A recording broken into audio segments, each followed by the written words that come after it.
Welcome, traveler. Tonight, you are not lying in your bed, but sailing through time. Let the creak of timber and the whisper of canvas replace the hum of your world. Breathe slower now, for you are stepping into the year 1800 at the height of the Napoleonic Wars. In this voyage of sleeping history, you are no longer a distant observer.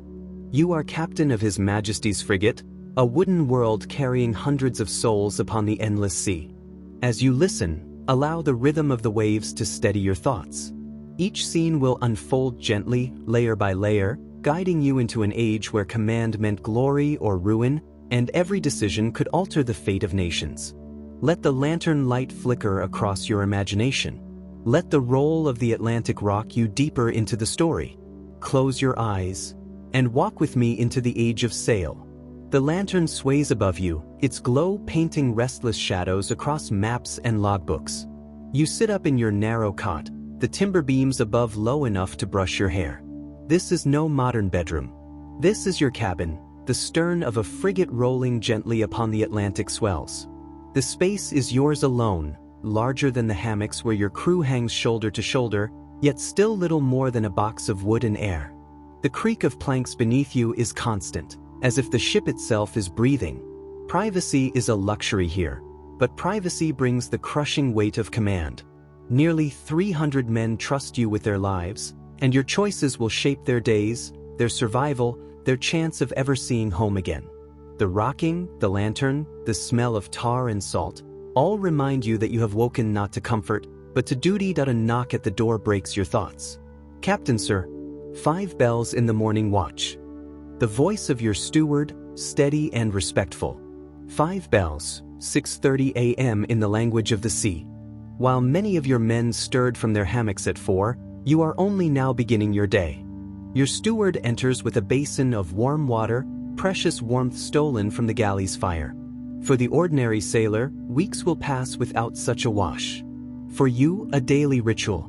As you splash the water upon your face, you feel both refreshed and distanced, reminded that comfort separates you from those who serve beneath. Even in this small act, the gulf between captain and crew is made visible. You are their authority, their symbol, not merely another man upon these planks. The responsibility clings to you more tightly than the salt spray outside. Upon the desk lies your uniform. Deep blue, trimmed in gold, its buttons catching the lantern light. Epaulets mark your rank, a post-captain of His Majesty's Navy. Introduced scarcely half a century ago, this attire has become more than fabric. It is identity. You dress carefully, each fold and fastening not for vanity, but for theater. When you walk the deck, you must be more than flesh and bone. To your officers, your sailors, you are the embodiment of discipline, of order itself. Weakness, hesitation, uncertainty, these cannot show. Authority upon a ship is fragile, balanced on the impression you cast. A captain must radiate calm, confidence, inevitability, even when storms gather within. Button by button, you step into a role as heavy as iron and as necessary as canvas to the mast. Breakfast waits in your day cabin. Eggs upon china, served with silver from your own chest. A luxury granted by the chickens clucking in their coops upon the upper deck. Beyond your cabin door, the crew breaks their fast upon burgoo, oats boiled into watery porridge, or upon ship's biscuits softened in bitter coffee brewed from burnt bread. The contrast is stark. As you lift your fork, your first lieutenant enters, a gentleman of strained means.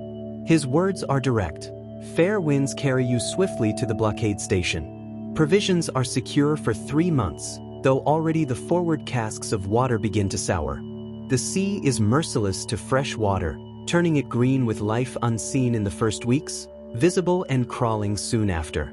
Rum will mask it as grog, but the truth remains. Your men drink corruption in every swallow. The meal concluded, you climb to the deck. The sun is sharp, the sea alive. Yet sharper still are the eyes of your crew, turning as one when the officer of the watch calls, "Captain on deck."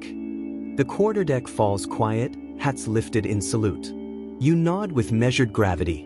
Not too stern, not too soft. A captain is both judge and symbol, never merely companion. Before you stretches your command, a 38-gun frigate, sleek and hungry for the wind. She is fast, armed, alive with purpose. And yet she is your burden. Every sail, every rope, every life is your charge. And though the morning is calm, already you feel the pulse of destiny quickening, as if the horizon itself whispers of trials to come. From the quarterdeck, the horizon stretches endless, yet every detail of your ship demands attention.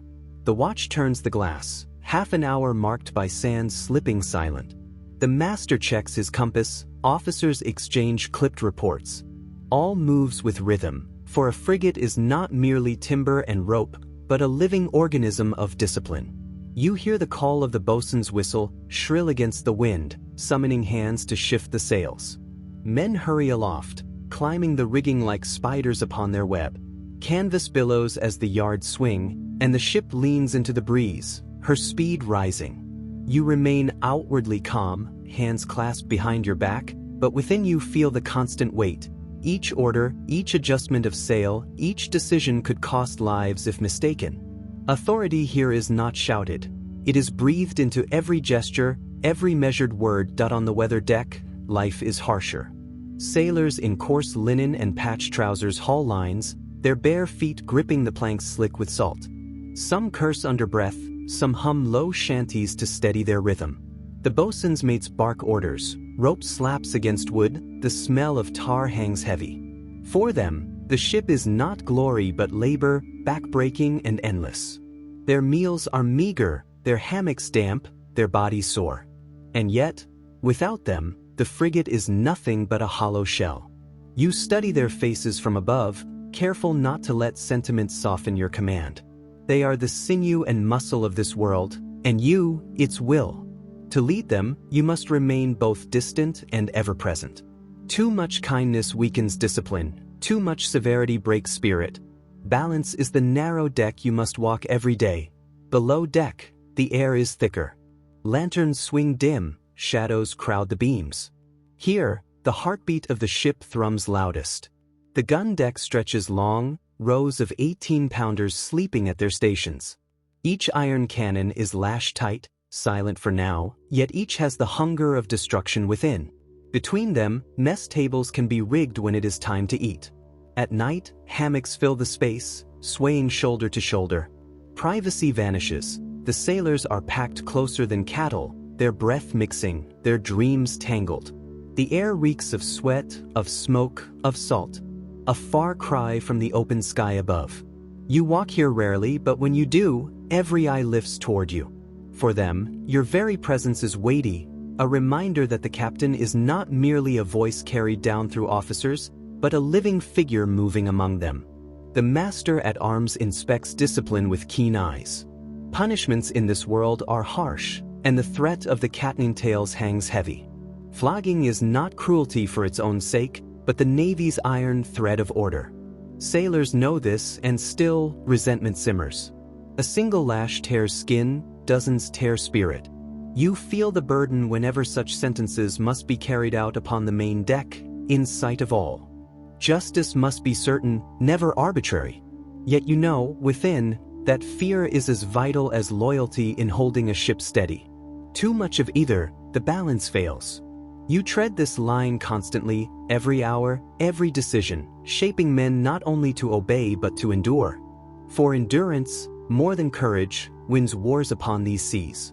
The lash, the law, the discipline, all are cords binding the ship into one.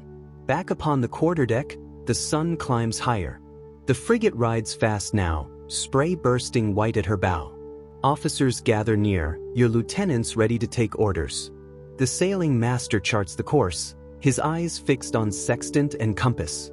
The purser worries over stores, calculating rations of salt pork, biscuit, and rum. Each man shoulders a fragment of the whole, and you must weave them together into command. Above, the sails snap full. Below, the crew murmurs at mess. The ship, your world entire, hums with life from keel to masthead. You gaze eastward, toward the unseen coast of Europe, where Napoleon's empire swells like a tide. Soon, you will take station upon the blockade, a wall of oak and iron against his ambitions. Yet for this moment, the sea is calm, and you breathe deep. Aware that this calm is but the silence before storms to come. As the day lengthens, the sea takes on a silver glow. The crew begins their routine drills. "Clear for action," rings the command, and suddenly the quiet ship transforms. Men run to stations, gunners unlash their pieces, powder monkeys dart with small buckets, Marines shoulder muskets. The frigate becomes a war machine, trained to awaken at a moment's notice. You watch from the quarterdeck, noting precision and flaws alike. Timing is everything: how quickly the guns roll out, how steady the crew moves under pressure. Yet you know this is still rehearsal. The true test will come when shot and splinters fly, when smoke chokes the lungs, when blood stains the deck. For now, the drill ends with order restored, guns relashed, men breathing hard. The illusion of peace returns, but the echo of thunder remains in their minds. Evening approaches, and the setting sun paints the canvas crimson. The hands gather on deck, hammocks issued, meals taken in haste. Tonight's supper is salt pork boiled with peas, biscuits hard enough to shatter teeth unless soaked. Rum follows, mixed into grog, half water, half spirit, the sailors' comfort and chain alike. Laughter rises in pockets, dice clatter on the deck, songs stir from weary throats. For a moment, the frigate feels less like a fortress, more like a floating village. Yet the officers remain apart, dining in their wardroom, conversations circling charts and orders. You dine alone, captain's privilege and burden. The sea glows quiet in the dying light, and for a fleeting hour, the line between duty and humanity softens. Before night clamps its dark hand upon the waves, the watch is set, bells marking time in steady rhythm. The sky deepens, stars crowd overhead, constellations guiding sailors as they have for centuries. On deck, the air cools, the timbers groan, the ship steadies into her night pace. You step onto the quarterdeck once more, breathing the salt air, scanning the horizon for sails. A lone midshipman, barely past boyhood, salutes you nervously, his eyes shining with both fear and pride. He carries the weight of learning this craft, each night a test of his resolve. You see yourself, years ago, in his trembling salute. War has turned boys into officers before, and it will again. The frigate sails on under the moon's pale eye, her lanterns glowing faint against the vast darkness, a lone spark upon the endless sea. Below, the men settle into hammocks, a forest of swaying canvas. They swing gently with the ship, close enough to touch one another with each breath. Snoring rises, punctuated by murmurs of dreams and distant groans. The air grows heavier, thick with sweat, tar, and smoke clinging from the day's fire. Rats scuttle across beams, unseen but not forgotten. Some men whisper prayers, others mutter curses, still others sleep too deeply to notice the world around them. For them, the ship is not adventure but endurance, each day survived a small victory. You rarely see this side, yet you know it exists, the undercurrent of life that sustains the frigate. Without their silent strength, the sails above would collapse, the guns below would fall silent. Midnight comes. 8 bells strike, clear in the dark. The watch changes, one crew relieved by another, the rhythm unbroken. The sea whispers against the hull, a steady lullaby of wood and water. From your cabin, you hear it all. The bells, the footsteps, the muted calls. Sleep comes only in fragments, for even in slumber a captain must remain alert. Responsibility never loosens its grip. In dreams, you stand again upon the deck, horizon blazing with cannon fire, voices lost in smoke. You wake with the same thought each night: the enemy could appear at any time. And so the frigate sails through darkness, her lanterns bobbing, her crew divided between rest and vigilance. Above them all, you remain the heart of command, restless even as the world around you lies still. Dawn again, and with it the ship awakens. Hammocks stowed, decks scrubbed with holy stones until the planks grow pale. The boatswain's mates shout, water splashes, brushes scrape. Cleanliness is not comfort but survival. Rot and filth spread faster at sea than any enemy broadside. You watch the crew bent to their labor, bare feet sliding across wet timbers. Their backs ache, their hands crack with salt, but order must be carved into every plank, every man. A frigate is both warship and prison, and only discipline holds the walls steady. When the morning bell strikes, men straighten, dripping with sweat and seawater. The decks gleam once more, as though the sea itself were scrubbed away for another day. In the wardroom, your lieutenants gather. Young men of varying fortune, some sons of gentry, others raised from humble beginnings. They eat their meal more finely than the crew, but with less grandeur than you. Conversation circles around charts, winds, rumors of enemy movement. They look to you for direction, even in silence. You note their eagerness, their rivalries, their pride. These men will one day command ships of their own, if they survive. Each carries ambition, tempered or sharpened by war. You guide them subtly, speaking little, for too many words can reveal weakness. Leadership, you have learned, is as much silence as speech, as much presence as command. The purser approaches with his books, ink smudging the corners of his hands. He speaks of dwindling stores, of casks already fouling, of biscuits crawling with weevils. Such is life at sea, where food spoils faster than morale. Yet hunger breeds unrest, and unrest breeds mutiny. You weigh his words carefully. A captain must balance rations with resolve, cutting neither too sharply. Promises are dangerous, reality harsher still. You nod, set limits, remind him sternly that order comes first, for a ship can sail without comfort, but not without obedience. He bows, his ledger closed, carrying away the quiet burden of scarcity that never leaves the sea. Afternoon drills begin again.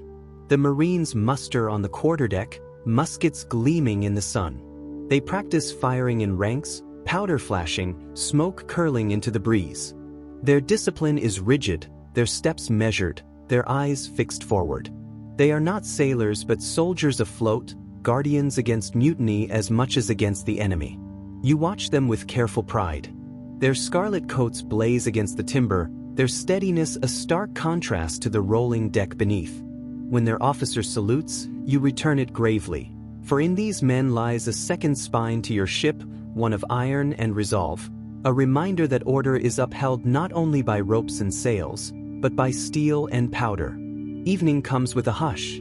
The sky burns gold, then fades to violet, the horizon swallowing the sun. On the deck, sailors gather once more, grog issued, songs rising rough and low. Some carve wood with knives, some mend torn clothes, others simply stare into the sea, their thoughts drifting homeward. The frigate sails steady, her masts dark against the fading light. You stand upon the quarterdeck, hands resting upon the rail. For a moment, you let the silence wash over you, broken only by the sigh of waves. Tomorrow may bring battle or storm or days of endless tedium. Tonight, there is only the sea, the sky, and the fragile bond between captain and crew. A bond tested each day, yet unbroken, carried forward into the vast unknown. Morning breaks once more, pale light spilling across the decks. The smell of salt, tar, and damp canvas hangs thick. Sailors stir from their hammocks, voices hoarse with sleep. The boatswain calls them to rigging, to clean, to repair. Every knot retied, every sail checked. The frigate lives in routine, and routine is the law. You walk among them, a shadow of authority, observing, noting. One man furls a sail too loosely, another hauls the rope off rhythm. Discipline is quiet, not loud. A glance, a word, a small correction, each ripple moving through the crew like the sea beneath their feet. The ship rides the waves, steady as your control, yet fragile if neglected. Below decks, the gun crews prepare for inspection. They scrub barrels, polish iron, lay out powder and shot. Every piece must shine, every action precise. You descend the narrow ladder, boots echoing on timber.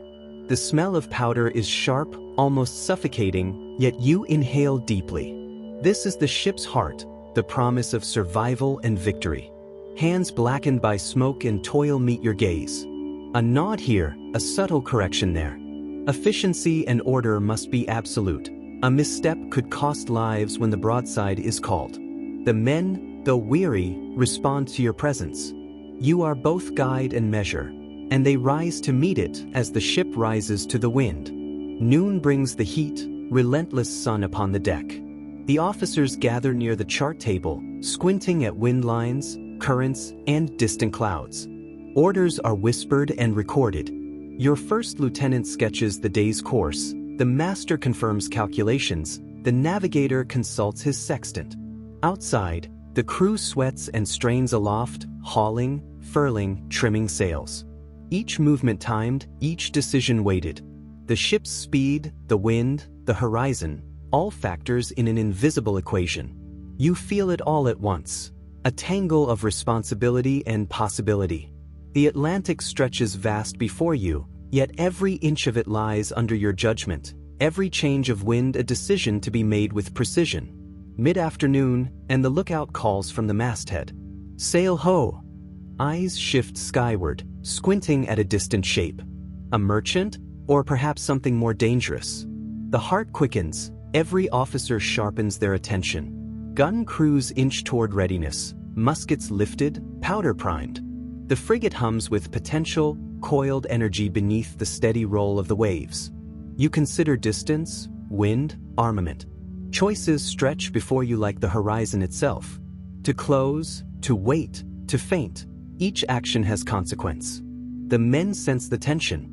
Even the gulls above seem to pause in mid-flight. This is the quiet before the storm, the calm that carries the weight of lives and fortune and fate itself. The ship leans into the wind, sails snapping, her wake a white trail across the blue. The distant sail grows clearer, and so does your assessment. A frigate, heavier than your own, perhaps lying in wait. You tighten your grip on command, measuring risk and opportunity. The crew moves as one organism, responding to subtle signals, trained to follow instinct under your guidance. Powder monkeys scurry, officers murmur, Marines ready their muskets. Every heartbeat sinks to the pulse of the ship. You know that soon the calm will break. Cannon smoke, splinters, and shouting will replace rhythm and quiet. Yet for now, there is preparation, patience, and the serene intensity of anticipation that marks all true captains before their first broadside. The wind shifts slightly, a whisper along the sails, and the ship responds instantly. Officers murmur, calculating angle and speed.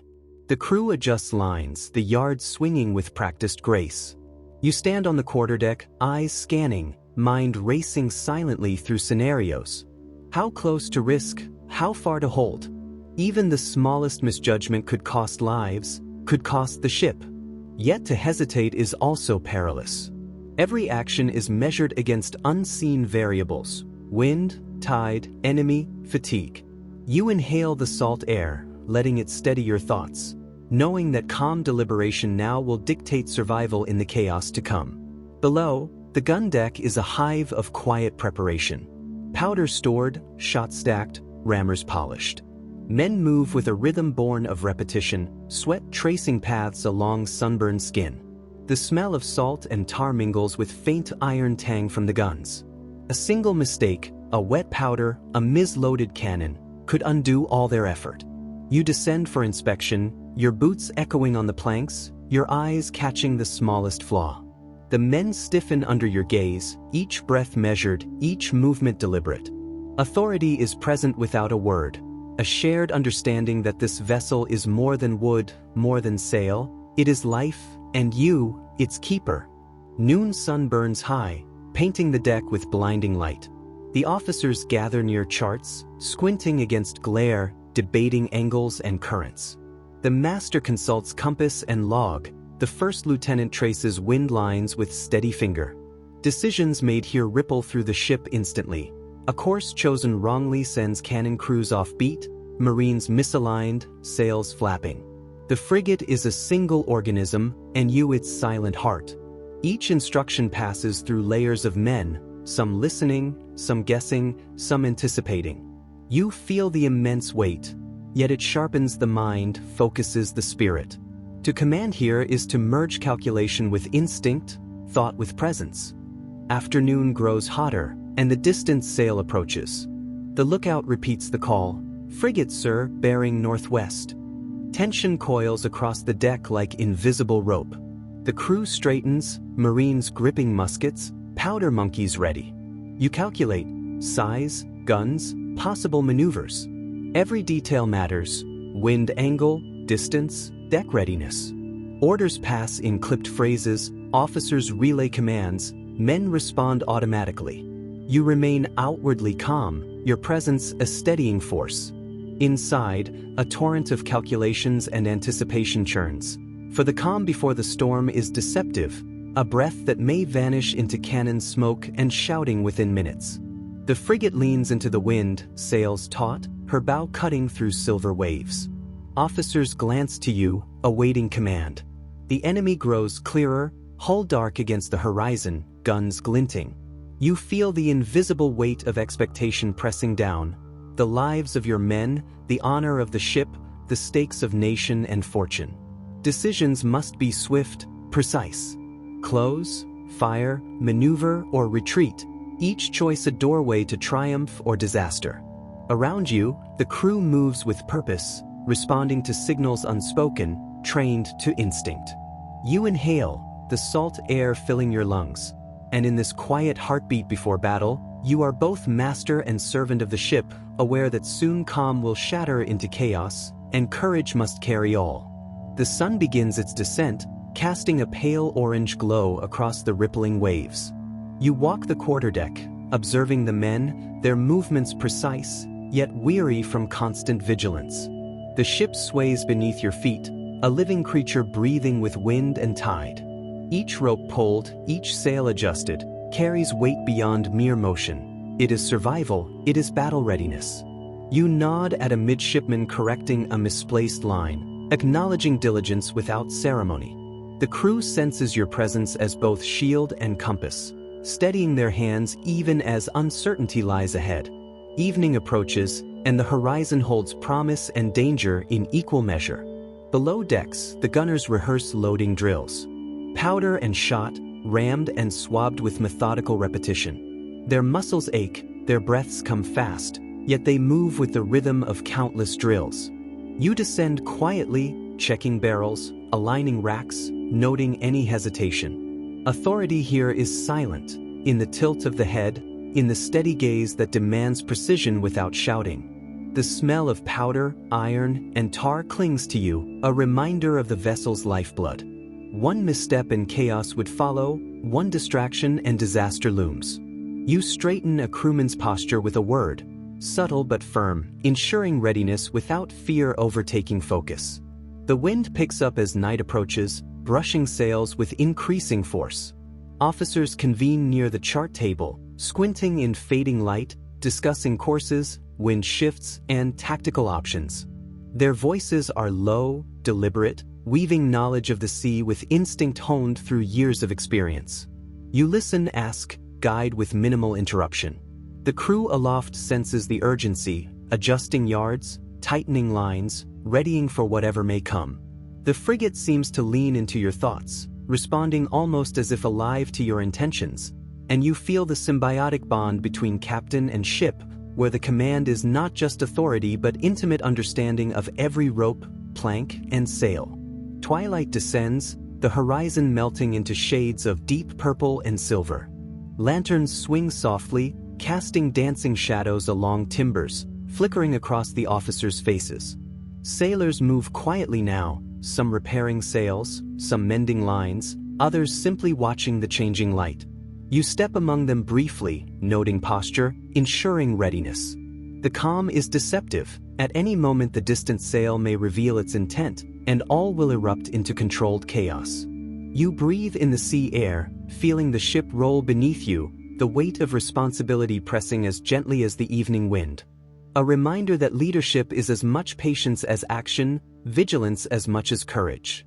Night settles fully, stars scattered across the blackened sky, mirrored by whitecaps on the waves. The lookout calls again, a faint shape barely visible on the horizon. The crew stiffens instinctively, ready for orders that have not yet come. Below, men shift in hammocks, listening to the subtle sounds of the ship, the creak of timbers, the flapping of sails, the whisper of ropes.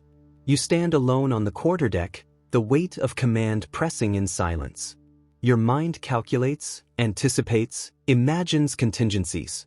The sea is patient, yet relentless, teaching that survival demands constant awareness. for a captain's responsibility never sleeps, and even in the quiet of night, the ship, the men, and the fate of battle lie squarely in your hands. The moon rises, silvering the restless sea. Lanterns flicker on deck, reflecting in the eyes of men bent over ropes and sails. Even in darkness, every motion is precise, a hand on a line, a foot on a rung, practiced enough to seem instinctual. You move slowly along the quarterdeck, noting the subtle shifts in balance, the faint hesitation in a sailor's grip. Knowledge of the ship is a kind of intimacy, each timber and rope memorized through hours of labor. The horizon is calm, but calm is only a prelude. A whisper of wind, a shadow of sail, these can change everything. You inhale, feeling the pulse of the vessel, a silent communion of mind, body, and wood beneath you. Below, the gun crews lie in partial rest, though sleep is light and fleeting. Powder and shot are ready, lines of fire memorized. Every man knows his role, yet you review them quietly, making subtle corrections, ensuring readiness. The smell of tar, oil, and sweat mingles with anticipation. The decks above hum faintly with the wind and the rhythm of the night watch.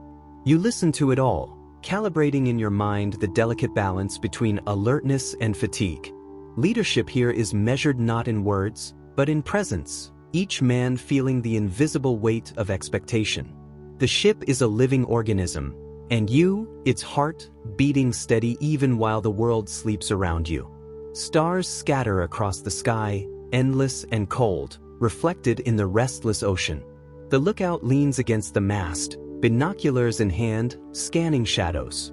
Somewhere beyond the horizon, a sail moves slowly, uncertainly, the faintest glimmer of challenge. The crew senses it instinctively, tension rippling through the darkened timbers. You stand on the quarterdeck, body steady, mind calculating wind, speed, distance, armament. Orders are silent yet clear in your gaze. Each sailor, each officer, each marine waits, ready to act. You inhale deeply, the salt air bracing, the ship beneath responding to every shift, every breath, a fragile balance poised between anticipation and action. The night deepens, and a soft fog rolls in from the horizon. Visibility drops. The outline of the distant frigate is a mere ghost against the gray. Yet danger feels closer in this shrouded silence. Men move cautiously along deck, checking ropes, adjusting sails, listening for subtle sounds of enemy preparation. You descend briefly to inspect the powder room, the magazines, the gun decks. Each barrel, each cartridge, meticulously checked. Discipline is survival. Attention, the difference between life and chaos. You ascend back to the quarterdeck, letting your gaze sweep the fog, measuring distance, wind, and the intangible presence of threat that the eye cannot yet see. Midnight passes, bells marking time in steady rhythm. The crew shifts quietly, some asleep in hammocks, others alert with musket in hand. Lanterns swing softly, casting eerie shadows along the wet deck. The ship rocks gently, a lullaby to the weary, yet a constant reminder that the sea never rests. You stand alone on the quarterdeck, feeling the weight of responsibility settle like gravity. Every decision, every order, every calculated pause could determine life or death. The horizon remains dark and indifferent, the stars silent witnesses to your vigilance. In this hour, you are both watchman and guardian, the captain whose calm steadies all, whose foresight keeps the fragile organism of men and timber alive through night's uncertainty. The first hints of dawn touch the horizon, pale pink bleeding into gray. The crew stirs from their light sleep, voices hoarse, bodies stiff from hours of tension. You walk the quarterdeck slowly, observing, noting small errors, small diligence. Every rope, every sail, every plank is a part of the vessel's living network, and each man is a node in that system. The smell of salt, tar, and damp will hang thick. As the wind shifts subtly, the ship leans, creaks, responds. You adjust orders with soft authority, not to command harshly, but to align the crew with the rhythm of the sea, preparing for the day's uncertain challenges. Below decks, gun crews awaken fully, stretching muscles stiff from night watches. Powder and shot are prepared again, drills repeated with mechanical precision. the smell of iron and tar mingles with a faint tang of sweat. A mistake here could cost a life above, a misfire, a misstep, a delay. You descend briefly, checking lines, ensuring every barrel is ready, every cartridge dry. Men meet your gaze, nerves taut but steady under your scrutiny. Your presence is the axis around which their skill revolves. Outside, the sails snap against the morning wind. A reminder that the ship is alive, demanding constant attention, patience, and care, and that vigilance never ceases. The horizon brightens slowly, waves glinting like scattered glass. The distant frigate grows clearer, a dark silhouette against rising light. Officers consult charts quietly, weighing speed, wind, and distance. Every detail is a calculation, every choice a ripple through the crew's actions. Sailors aloft tighten lines, adjust yards, respond to subtle commands with muscle memory. You stand on the quarterdeck, scanning, calculating, your mind a balance of instinct and arithmetic. Even as the sun rises, the quiet tension remains, anticipation sharpens senses. Every sound, the creak of rope, the sigh of wind, is magnified, carrying meaning and warning. The crew prepares for action, tension building like a coiled spring. Muskets polished, cannons swabbed, ropes aligned. Marines move silently to positions in the fighting tops, eyes scanning. You observe each detail, making subtle adjustments, small words of instruction, nods, or corrections.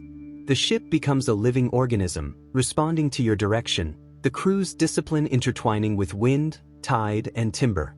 The horizon holds promise and peril in equal measure, the approaching frigate a test of all preparation. Your heart steadies as you inhale the sea air, letting patience, vigilance, and anticipation fuse into calm command that will guide every action in the coming hours. By mid-morning, the enemy is unmistakable, its hull dark, guns glinting in sunlight. The frigate leans into the wind, responding instantly to orders, sails taut, timbers groaning with controlled tension. You call for readiness, and the crew moves as one, a single organism of hundreds, each motion precise, deliberate, essential. Powder monkeys scurry, officers relay commands, Marines lift muskets. Your eyes sweep the deck, noting posture, alignment, readiness. The horizon narrows, the space between vessels a theater of potential chaos. And yet, in the midst of tension, you find clarity, the knowledge that discipline, vigilance, and your calm authority will shape every moment, every decision, every heartbeat to come. The wind grows stronger, a fresh gust catching the sails and tilting the ship ever so slightly. The deck creaks and groans underfoot, each sound a reminder of the vessel's living weight. Sailors adjust lines, hauling ropes in rhythmic motions, muscles straining, sweat mingling with the salt spray. You pace the quarterdeck slowly, observing, correcting, encouraging through presence more than words. Every movement above and below reflects training and discipline, each sailor a vital component in the ship's intricate machinery. You feel the vessel beneath your feet, its responses subtle, communicating through tilt, tension, and sound, and you adjust instinctively, guiding its every action. Below decks, gun crews move like a single entity. Powder barrels are checked, cannons swabbed and reloaded, each motion rehearsed hundreds of times. The smell of iron and tar mingles with the warmth of exertion. Men glance up at the quarterdeck occasionally, eyes catching yours, reassurance passing silently. You inspect rows of guns, making small corrections with quiet authority. Every detail matters. One misaligned gun, one wet cartridge, one distracted hand can cost lives above. Discipline is survival, vigilance is life, and your presence is the axis around which it all revolves. A steady force against the constant uncertainty of the sea and the enemy beyond the horizon. The enemy frigate edges closer, its outline sharper against the now brightening sky. Officers confer quietly, charts spread across the table, pointing to currents, wind shifts, and possible maneuvers. You weigh each option carefully, every decision rippling through the deck. Sailors adjust rigging instinctively, responding to subtle commands, their actions synchronized as though guided by a single mind. The frigate thrums beneath your feet, sails taut, timbers straining. You inhale the salt air deeply, feeling the pulse of the ship merge with your own, each heartbeat aligned with wind, rope, and wood, a delicate harmony of anticipation, preparation, and control. Noon approaches, the sun high and unforgiving. The distant frigate now fully visible, its guns gleaming, deck alive with shadowed figures. The crew stiffens with instinctual tension, powder monkeys ready, Marines gripping muskets, gunners adjusting stances. You observe from the quarterdeck, the weight of authority settling in every movement, every glance. Orders pass quickly, efficiently, relayed by officers with clipped precision. The ship responds instantly to your command, a living extension of your mind. Every motion above and below is part of a complex choreography designed to survive the approaching confrontation. The calm, tense moments before action sharpen every sense, heightening awareness and focus. The wind carries a faint scent of gunpowder already in the air, anticipation rising like a storm. Sailors check weapons one last time, adjust rigging, and take positions. Marines perch high in the fighting tops, eyes scanning the enemy deck, muscles coiled. You breathe slowly, steadying your mind, feeling the weight of lives and responsibility as tangibly as the deck beneath your boots. The frigate responds to your subtle adjustments, leaning, tilting, waiting for your signal. Every choice, every order, every pause could mean victory or disaster. You glance at the horizon, the enemy, the sea itself, and in this charged stillness, you are both captain and guardian, heart steady, mind sharp, ready to transform preparation into action. The enemy frigate is now close enough that individual figures move on her deck, glinting in the sunlight. The tension aboard your ship is palpable. Sailors shift, adjust, and breathe in unison with the rhythm of the sails. You survey from the quarterdeck, eyes catching every subtle movement, every gesture, every hint of readiness or hesitation. Decisions must be made with speed and precision. One miscalculation, one delay, could unleash chaos. Yet you remain calm, projecting authority without raising your voice. The crew senses it, responding not just to commands, but to the unspoken assurance of experience and presence, a steady hand guiding them through the storm of uncertainty. Below decks, the gun crews prepare for the imminent clash. Powder, shot, rammers, and sponges laid out in precise order. The smell of iron, gunpowder, and sweat thickens the air. Each man moves in near silence, knowing his role is crucial. One slip could end in disaster. You descend briefly, inspecting barrels, ensuring readiness, correcting minute errors with quiet authority. Your presence, though calm, instills focus and confidence. The ship's timbers hum with energy, responding to each subtle adjustment in sails, rigging, and balance. The crew feels it, the living tension of anticipation vibrating through every rope, every plank, and every man. The sun has climbed high, reflecting fiercely off the rolling sea. Officers confer rapidly, pointing to charts, estimating distances, predicting maneuvers. You weigh each suggestion carefully, balancing instinct with calculation. Sailors aloft adjust yards, lines taut, muscles straining against wind and gravity. Marines ready weapons in the tops, scanning the enemy with trained precision. The ship leans and responds, a living entity shaped by hundreds of hands and minds. You inhale deeply, tasting salt and tar, feeling the pulse of life underfoot, the delicate harmony of human effort and the sea's raw force, all converging at this moment of inevitable confrontation. The distant frigate grows larger, a dark silhouette now unmistakable. Tension coils across your deck like a tightly wound spring. The crew moves with mechanical precision, yet hearts beat faster under the weight of anticipation. Every sailor, every marine, every officer is poised for action. You walk slowly along the quarterdeck, observing posture, readiness, alignment. Orders pass quickly, clipped, efficient, as your voice guides the unfolding dance. The frigate responds instantly to your subtle adjustments, leaning, tilting, adjusting sails with perfect synchronicity. Calm authority and practiced vigilance merge, preparing both men and vessel for the storm of iron, fire, and wood that approaches. The enemy frigate's guns glint, shadows of sailors moving in anticipation. You signal readiness, and a ripple of focused energy spreads through the ship. Powder monkeys race, gunners adjust stances, marines perch with musket poised. Every movement rehearsed, every calculation precise. The sea carries a faint smell of salt and tension, every sound amplified. The slap of water against the hull, the creak of rigging, the whisper of wind. You stand firm, absorbing every detail, projecting calm to steady the storm of nerves and uncertainty. The horizon narrows, danger grows tangible. Yet in this suspended moment, discipline, preparation, and your presence alone form the fragile shield that holds the ship together. The enemy frigate is now fully visible, the outlines of her guns clear, her crew moving with tense precision. You scan the deck, noting readiness, calculating distance, wind, and timing. Sailors adjust rigging, haul ropes, and muscles strain against the pull of canvas. Marines perch high, scanning, prepared to unleash deadly fire. Every man moves with purpose, rehearsed instinct. You inhale deeply, letting the rhythm of the ship, the pulse of the crew, and the force of the sea converge into clarity.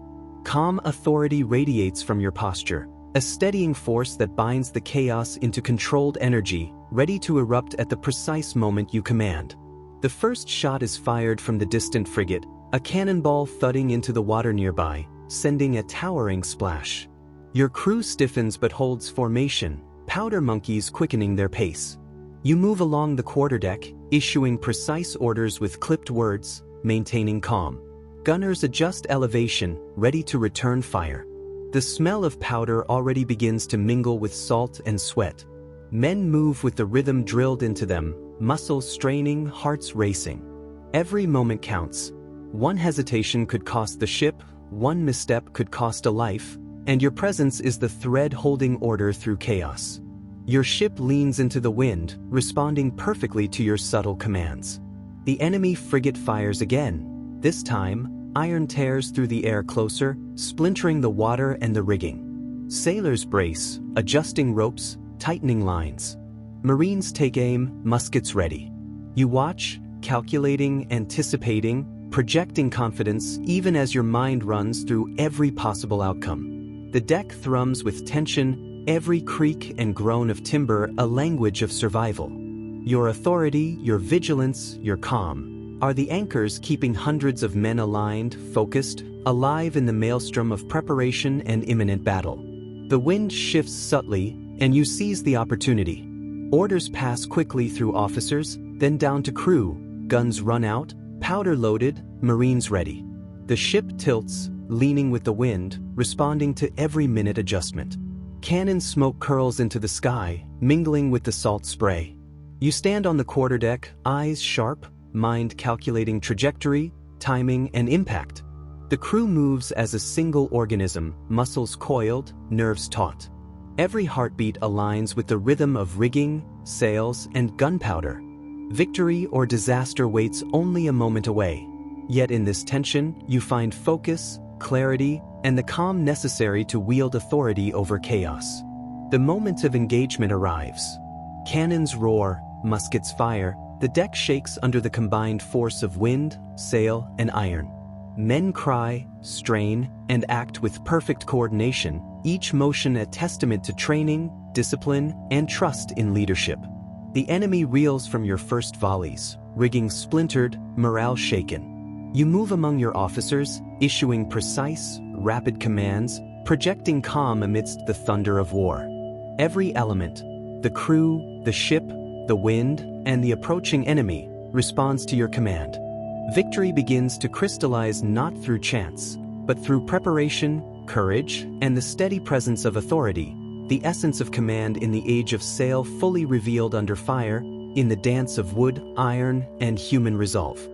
The afternoon watch finds you conducting an inspection of the ship, accompanied by your first lieutenant and bosun, moving from deck to deck, the smell of wet timber and tar clinging to your senses. Every line of rope, every cleat, every coil of canvas is under scrutiny. Minor frays that might have gone unnoticed yesterday could become disaster in the next storm. Mr. Harrison points out the main yard, its lashings holding firm but damp, threatening rot if ignored. You instruct the men to dry and re-seize the ropes at first light. Below, in the gun deck, the smell of powder mingles with the tang of salt. Cannons are swabbed and powder horns checked, for a sudden engagement can arrive at any moment. Discipline here is subtle, constant, unrelenting. A careless sailor, a neglected gun, a rope too loose, each can lead to death. Yet the crew moves with the rhythm you've instilled, a harmony of human muscle and maritime knowledge. You pause at the hatch, listening to the low murmur from the hold where stores are secured. Freshwater casks are stable, the ship's biscuit stacked, salted meat counted.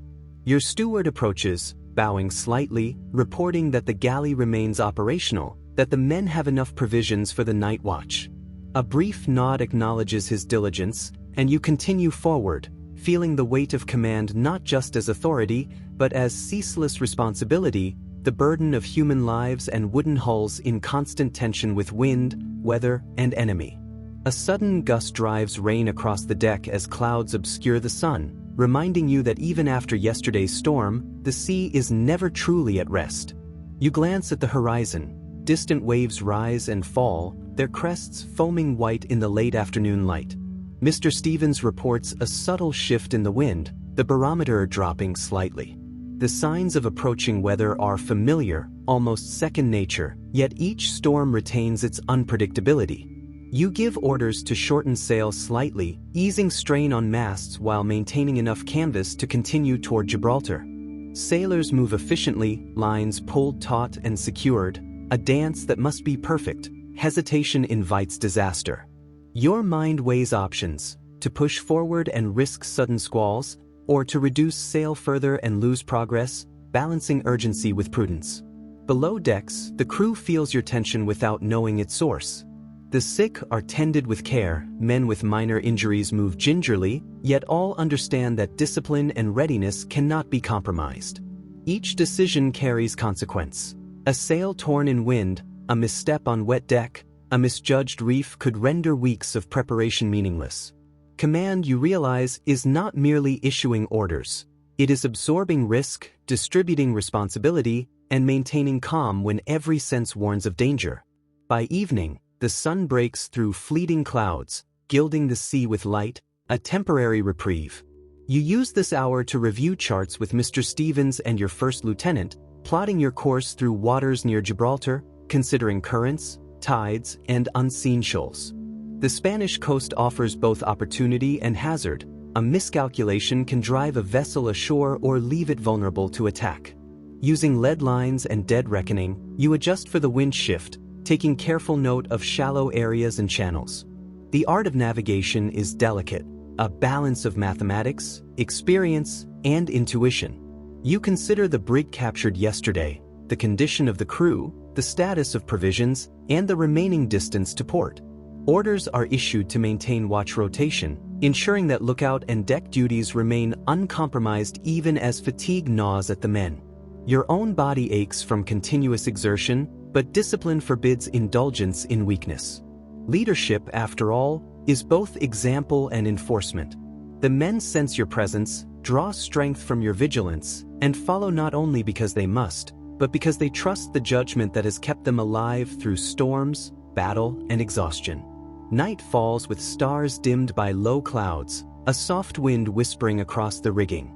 The Spanish prisoners, now confined to the forward hold, murmur quietly, their fear and uncertainty palpable.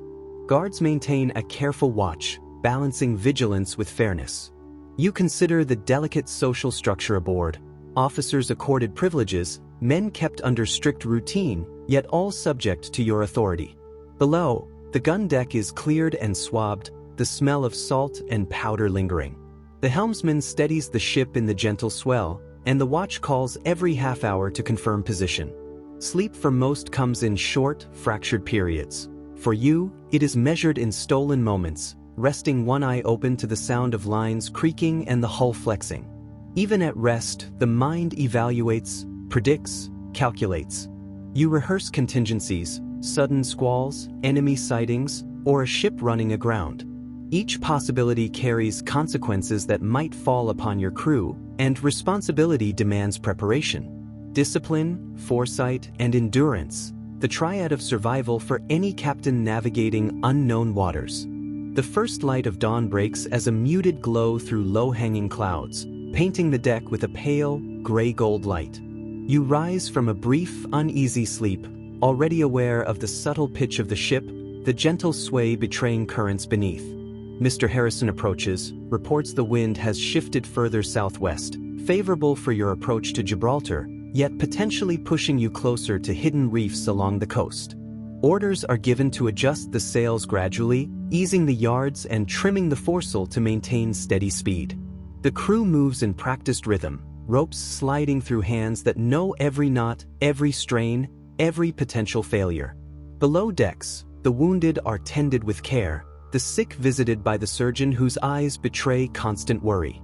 Command is never complete, never final. Even in calm, vigilance is unending. The morning progresses with the horizon empty of sails, a deceptive calm that belies the ever-present threats of the sea. You convene a brief council with your first lieutenant and master, reviewing provisions, rations, and the condition of the hull. Each decision carries weight. To ration water now could prevent shortages later, but push too hard and morale might falter. You order a careful inspection of the bilge, ensuring pumps are ready, the hull dry, the timbers sound. Mr. Stevens moves methodically, checking lines, rigging, and sails for early signs of wear. The men sense your meticulous attention and follow suit, a crew conditioned to respond to diligence with diligence. Even small oversights, a loosened rope, a slightly misaligned sail, could become catastrophic in worsening conditions. Command is a continuous calculation, a blend of patience, observation, and decisive action. The afternoon grows warmer, the sea gentle but restless. You convene a navigation review, calculating position against chronometer and compass, correcting for drift and current. Mr. Stevens reports minor deviation. You adjust heading by a few degrees, the difference imperceptible to most, but potentially critical in unfamiliar waters. Discipline and precision remain paramount, every action tied to survival and success. Meanwhile, the Spanish prisoners occupy the forward hold, subdued but alert. Officers are given modest freedom in the wardroom, allowed conversation but observed carefully. Respect for hierarchy persists even in captivity, an unwritten rule aboard every ship in His Majesty's Navy. Your presence on deck, moving among crew and prisoners alike, reinforces authority, builds confidence, and reminds all that command is both guidance and vigilance. As evening approaches, clouds gather low again, signaling another shift in weather. Orders are given to reef sails slightly, maintaining enough canvas for progress while preparing for sudden gusts. The crew responds with the silent efficiency of trained men, ropes sliding through hands, feet finding purchase on wet timbers. You move from deck to deck, inspecting the work, correcting minor errors, offering encouragement. The sick and wounded are tended, the surgeon reporting no new serious conditions. Discipline, vigilance, and morale intertwine. A captain's presence is as vital as his orders. Below, the hold smells of damp, salted rations, and human occupancy, every detail observed, recorded, and acted upon. The Spanish brig from yesterday remains in memory, a reminder of both opportunity seized and peril narrowly avoided. Night falls with a sky half obscured by clouds, stars dim against the gray expanse. Watches are posted, lines checked, sails monitored. You descend briefly to the gun deck, inspecting powder, swabs, and muskets, ensuring readiness should an enemy appear unexpectedly. The Spanish prisoners, now confined to the hold, whisper quietly, a subdued murmuring broken occasionally by the surgeon's instructions or guard commands. Command remains unbroken even in these quiet hours. The hum of the ship, the creak of timbers, the soft lapping of water against hull, all monitored and accounted for. Even sleep for a captain is partial, consciousness divided between rest and perpetual observation, a mental presence on every deck, over every man, aware of every risk, every possibility. The early hours of the night are quiet, broken only by the soft whisper of wind through the rigging and the occasional creak of timber. You move along the deck, boots damp from seawater, cloak pulled tightly against the chill. The Spanish prisoners stir in the forward hold, uneasy with the rocking motion of the ship, but disciplined guards maintain order. Each man aboard senses your presence, Even subtle movements are observed, interpreted, and internalized. Leadership is not only in orders but in visibility, in showing that the captain shares the risks of exposure, fatigue, and responsibility. By midnight, the moon emerges briefly, silvering the waves. You take the helm briefly to sense the subtle sway and balance of the ship in these waters. The officers discuss currents, wind shifts, and the optimal course to Gibraltar, their voices low yet precise. Every deviation from the intended heading could increase the risk of shoaling or collision, yet even the most meticulous planning can be undone by the unpredictable sea. Discipline and calm dominate the deck, the men responding to your presence and quiet authority rather than loud commands. Vigilance, patience, and knowledge, the triad of survival at sea. The first watch ends, the second begins. You retreat to a brief inspection of the sleeping quarters for your own men, ensuring comfort where possible. Rats and vermin remain constant threats, and you order traps and patrols, knowing small neglects lead to disease or damage. Supplies are checked again, from fresh water casks to salted meat, ensuring no hidden shortages could create crisis in days to come. Even minor lapses in oversight carry consequences. The life of a captain is a continuous chain of cause and effect, where each link must hold firm. The early morning breeze stiffens, raising small whitecaps on the surface. You return to the deck, adjusting sails for maximum efficiency with minimal strain on rigging. Mr. Stevens reports currents stronger than expected, pushing the ship subtly southward. A recalculation is required, the margin of error slim. The crew executes commands without hesitation, trimming sails, adjusting braces, shifting ballast. The Spanish prisoners remain confined, the wardroom orderly, officers speaking quietly among themselves, watching you as much as you watch them. Even observation becomes a form of command. As dawn rises, the first hints of land appear on the horizon, Gibraltar's faint outline, gray against the morning light. Your heart lifts slightly. Months at sea, the constant vigilance, the balancing of risk and opportunity are converging toward this goal. Orders are given to prepare for docking, to secure sails and lines, to ready boats for sending dispatches ashore. Yet the dangers are not over. The narrow approach, potential hidden shoals, and currents demand your full attention. You move among crew and officers, ensuring precision, reinforcing discipline, reminding all that even at journey's end, caution must prevail. By mid-morning, the channel narrows, and the water deepens in irregular patterns. Leadsmen call out measurements. The crew responds instantly to adjust course and sails. You supervise from the quarterdeck, eyes scanning horizon and water alike. A single misstep, a delayed command, could mean running aground. Tension is quiet but omnipresent. Every man knows the stakes. You note the Spanish prisoners, calmer now in the certainty of land ahead, yet still confined, reminding all that discipline and control are continuous, not intermittent. The approach to Gibraltar is slow but steady. Signal flags are raised to communicate with shore batteries and the harbor authority, ensuring proper identification and avoiding the risk of friendly fire. Even this bureaucratic necessity carries weight. Clarity and correctness in signaling can prevent catastrophe.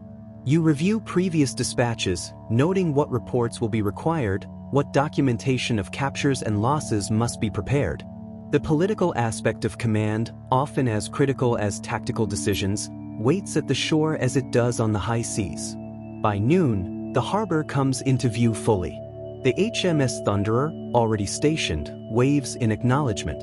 Boats put out to guide your vessel safely to mooring, and your crew executes the docking with practiced precision. Each line tied, each fender in place, is a product of training and discipline.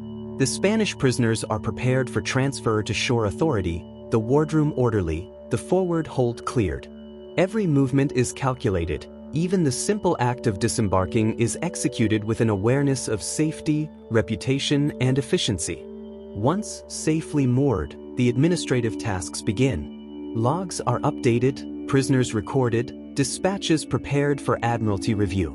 Your first lieutenant oversees men returning from duty on deck, while you meet briefly with officers from HMS Thunderer to discuss the transfer of prisoners and the condition of your vessel.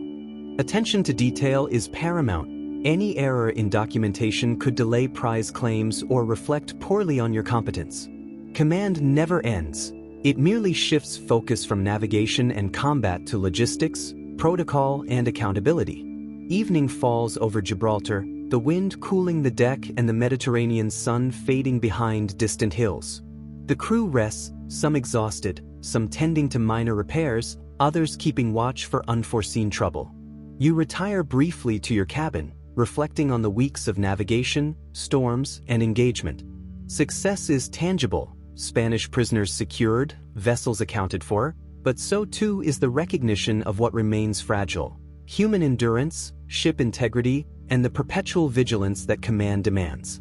Cochran himself, in similar circumstances, would note the constant interplay between achievement and risk, triumph and responsibility. The sea rewards the diligent, punishes the inattentive, and respects the captain who never ceases to observe. Night descends, and the harbor quiets, save for the gentle lapping of water against the hull. You walk the quarterdeck, observing the crew securing lines, stowing sails, and performing final inspections. Every knot, every lash, every tightening of a brace is checked. Even in port, negligence can turn routine tasks into catastrophe. Your eyes linger on the Spanish prisoners, now under the supervision of local authorities. The balance between vigilance and trust is delicate. Discipline cannot be suspended even in apparent safety. Below decks, the crew begins minor repairs. Timberwork damp from recent storms is inspected, caulking renewed, and rigging repaired. You move among them, offering direction and encouragement. The smell of pitch and salt mingles in the confined air, a reminder that naval service never relents. The men respond to your presence not merely out of fear but out of respect earned through shared hardship. This is leadership in practice, visible, present, and exacting. Late night, you convene your officers in the wardroom. Charts spread across the table, ink-stained hands pointing out potential hazards for future voyages. Reports of wind patterns, currents, and tidal changes are discussed. The conversation turns to supplies, provisions, and crew rotation. Every decision here has consequences at sea. The lessons of the Speedy and El Gamo engagements linger. Improvisation, observation, and precise execution are essential, but logistical foresight ensures that victories are sustainable. As the clock strikes midnight, you conduct a final round of the decks. Torches cast flickering shadows, illuminating taut ropes and glinting metal. The men are attentive, posture erect even in fatigue, awaiting any command. Every sense is sharpened by habit and necessity. The Spanish prisoners are confined securely, their presence a constant reminder of recent events. You check on the bilges, the pumps, and the watch rotations. Even in apparent calm, you remain alert. Complacency is the enemy of survival at sea. Morning brings clarity and renewed energy. You address the crew on deck, praising their performance during storms and engagement while reminding them that vigilance must continue. Orders are given for routine maintenance, and the day's work begins. Discipline is maintained not through intimidation but through a shared understanding of stakes. The men recognize that the survival of the ship and each individual depends on collective precision and attention to detail. By mid-morning, a messenger arrives from HMS Thunderer with updated instructions from the Admiralty. Your attention to these orders is meticulous. Even a minor misunderstanding could have strategic consequences. You confer briefly with your first lieutenant, plotting courses, evaluating crew readiness, and prioritizing objectives. The combination of strategic foresight and tactical awareness remains central to command, echoing Cochran's own career decisions. The Spanish prisoners are transferred ashore under strict supervision. Officers go separately, maintaining decorum and adhering to protocol. Even as enemies, they are treated with a degree of civility that reflects both discipline and professional custom. Practicality and principle intersect here. Humane treatment preserves order, ensures compliance, and upholds the moral authority of command. Observing this process, the crew understands that leadership extends beyond the deck and into every interaction under the ship's authority. With the prisoners gone, the crew begins more ambitious repairs and refitting. Masts are inspected, sails restitched, and rigging replaced where necessary. You walk among the men, providing guidance and monitoring efficiency. Every task carries lessons in seamanship, knowledge applied, skills reinforced, and morale maintained. Cochran's approach of constant engagement and oversight ensures that his ships operate with a level of precision rarely matched by others. Afternoon brings a reconnaissance task along the nearby coastline. You take a small boat with a handful of men to observe currents, rocks, and potential hazards near the harbor entrance. Even minor surveys improve future safety and operational planning. The observation requires quiet, precision, and judgment. One misstep could result in injury or loss of the boat. These small actions, repeated constantly, are the foundation of naval competence, the unseen diligence that underpins every success in combat and navigation. Returning to the ship, you convene a short briefing with officers. Reports are exchanged, adjustments noted, and future patrols planned. Every action reinforces discipline and preparation. Nothing is left to chance. The balance of authority, observation, and decision-making creates an environment where every sailor knows their role and its importance. Evening descends, the Mediterranean light fading, yet your mind remains active, considering contingencies, crew readiness, and navigational challenges. Command is never idle, rest comes only when duty allows. Night falls again, and the ship is bathed in moonlight. You inspect the deck one last time before retiring to your cabin. Sailors trim sails and secure lines, the rhythmic creaking of timbers punctuated by occasional waves. Even in apparent calm, minor hazards remain. Loose rigging, shifting cargo, or a sudden squall could turn routine into catastrophe. Vigilance is perpetual, a constant lesson for those under your command. Below decks, the crew rests in shifts, but the ship hums with activity. The carpenter repairs minor leaks, the cook prepares rations, and the sentries maintain watch. You descend briefly to check on them, offering encouragement and observing morale. Leadership is visible and personal. A captain who ignores his crew loses influence, and the smooth operation of a vessel depends on the crew's trust and confidence. Early morning, you convene the officers for a navigation briefing. Charts are spread across the table, ink-stained fingers tracing potential routes, noting hazards, and considering wind patterns. You discuss contingencies. What to do if a storm hits, if enemy vessels appear, or if supplies run low. The lesson from Speedy is clear. Preparation and foresight save lives and ships. Decisions made here ripple forward, shaping the next few days of operations. Mid-morning, a small scout boat returns from reconnaissance. The officer reports on hidden reefs, shifting sandbars, and the approach of merchant vessels. Your attention to these details is exacting. One misjudgment could strand the ship or lead to disaster. Cochran's successes relied on similar vigilance, turning careful observation into tactical advantage. You nod at the report, issuing orders to adjust patrol routes accordingly. Afternoon brings maintenance of the rigging and sails.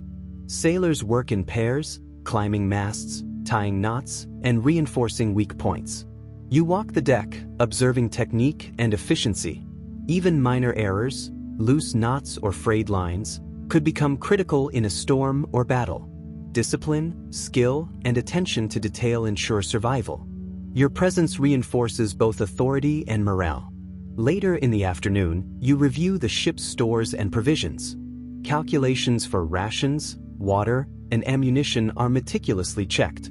Planning ensures that resources are sufficient for weeks at sea. Decisions made here balance practicality, safety, and discipline. Cochran was renowned for this skill, the ability to manage men and material efficiently while remaining ready for sudden engagement. Evening approaches, and you conduct a final inspection of the guns and powder magazines. Cannons are cleaned, loaded, and secured. Powder casks are examined for dampness or damage. The crew runs drills, practicing loading and aiming. Preparedness is constant, even in calm waters. The threat of sudden enemy engagement, piracy, or mutiny demands readiness. Each exercise reinforces training, discipline, and confidence in the ship's capabilities. Night settles in fully. Torches are lit along the deck, casting long shadows. You observe the watch rotations, ensuring alertness and efficiency. Every sailor knows their duty, from lookout to bosun. The sense of shared responsibility is palpable. Survival at sea depends on collective effort. Even now, with the storm behind and the Spanish prisoners gone, vigilance cannot relax. Cochran's principles echo: readiness and attention to detail are constant necessities. Late at night, you retreat to your cabin briefly to review logs, charts, and correspondence. Reports of previous actions, notes on navigation, and personal reflections are recorded meticulously. Documentation is essential for continuity, both for yourself and for higher command. Errors here could compromise future missions.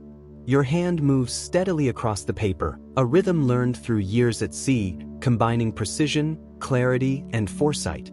Just before midnight, you rise for a final deck walk. The Mediterranean is calm, a gentle breeze lifting sails. Stars glitter overhead, and the horizon is quiet. Still, your mind measures every factor: crew readiness, ship integrity, navigation, and potential threats.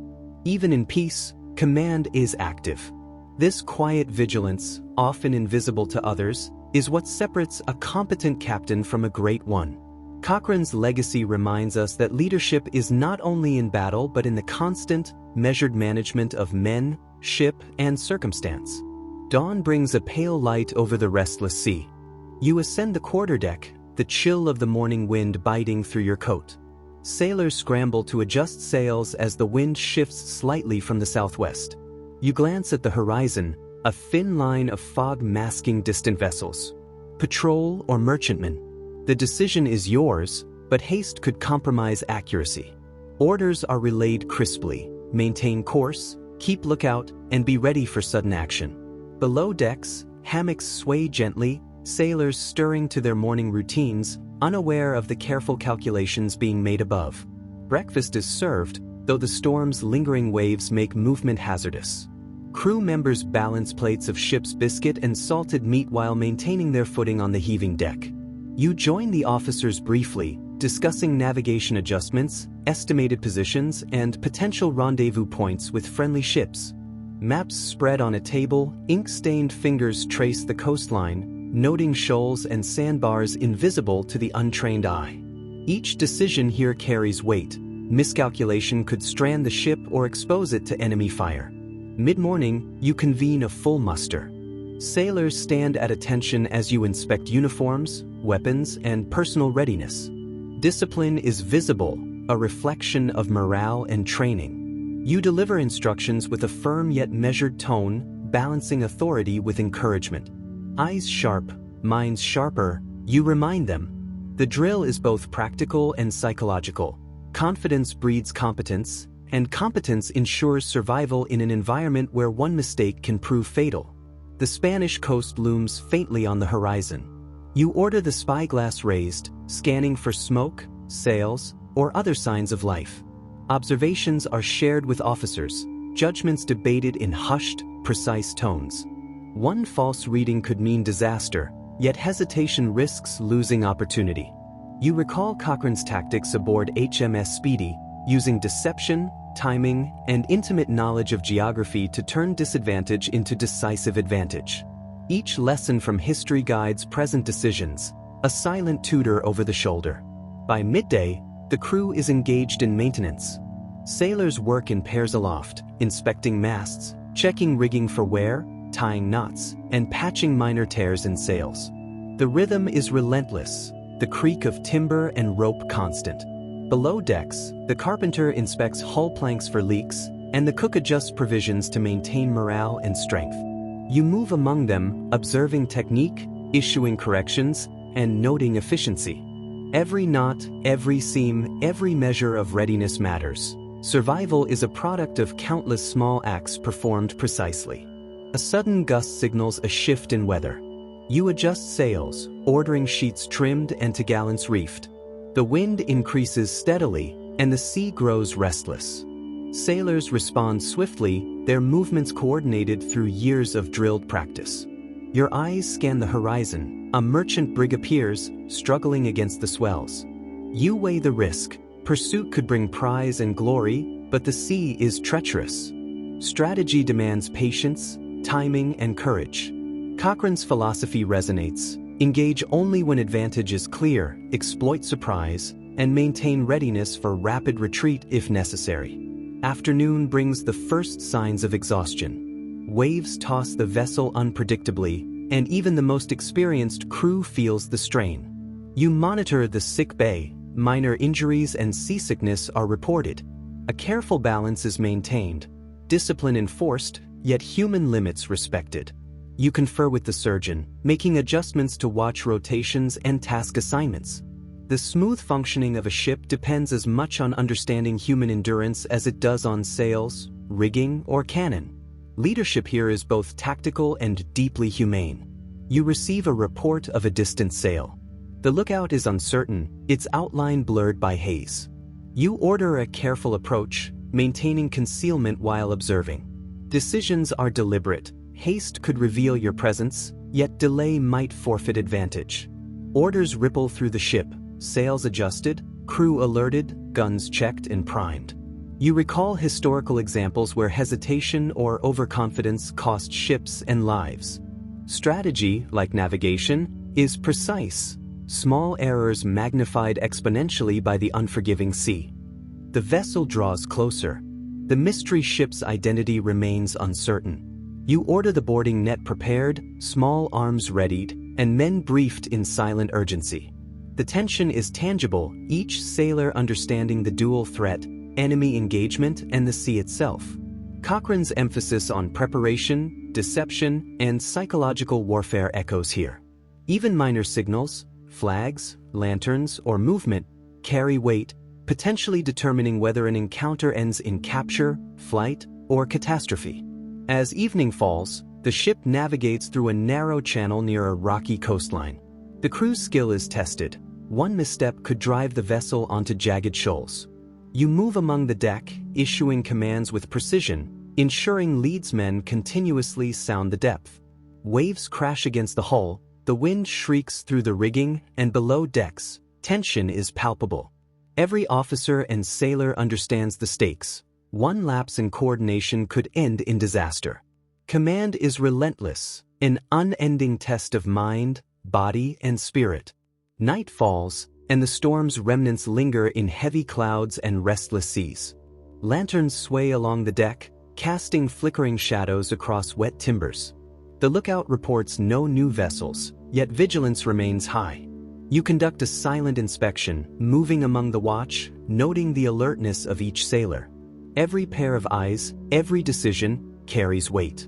Even in the absence of immediate danger, a captain cannot relax. The sea is ever unpredictable. The rhythm of the night watch, punctuated by wind, waves, and occasional shouts, underscores the constant tension of command. Below decks, the hammocks sway as sailors try to rest. The groan of the ship in the wind and waves makes sleep intermittent. You confer with your first lieutenant, reviewing the next day's navigational plans, potential hazards along the coast, and the status of provisions. Maps are scrutinized under the dim glow of lanterns, every coastline feature and depth carefully noted. Decisions made now will dictate the safety of the ship and the efficiency of the voyage.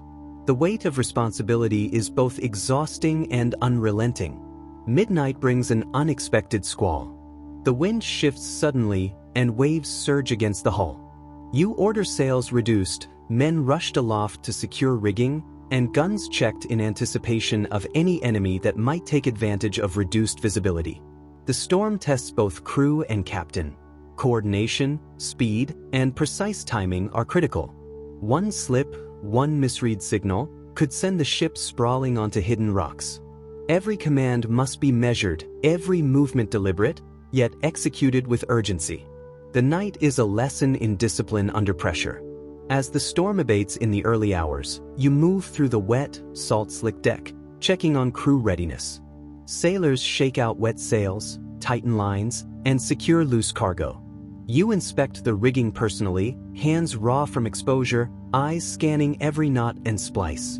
Even the smallest oversight could compromise maneuverability in future engagements. Below decks, the carpenter reports minor leaks patched, while the surgeon updates the status of seasick and injured men. Every aspect of life aboard a sailing ship is interconnected. Leadership requires attention to each thread in the complex tapestry. Morning brings calmer seas and dim sunlight cutting through clouds. You review the charts and determine the next course adjustment, accounting for current, wind, and tide. Officers are briefed in detail, each responsible for executing their sector with precision. Training and discipline are evident in every movement, sails trimmed efficiently, watch rotations seamless, and men prepared for rapid action. Cochran's principles of anticipation, preparation, and adaptability resonate in every maneuver. A captain who can foresee complications and prepare the crew accordingly maximizes survival and opportunity. Midday, and the lookout spots another sail, distant but unmistakable.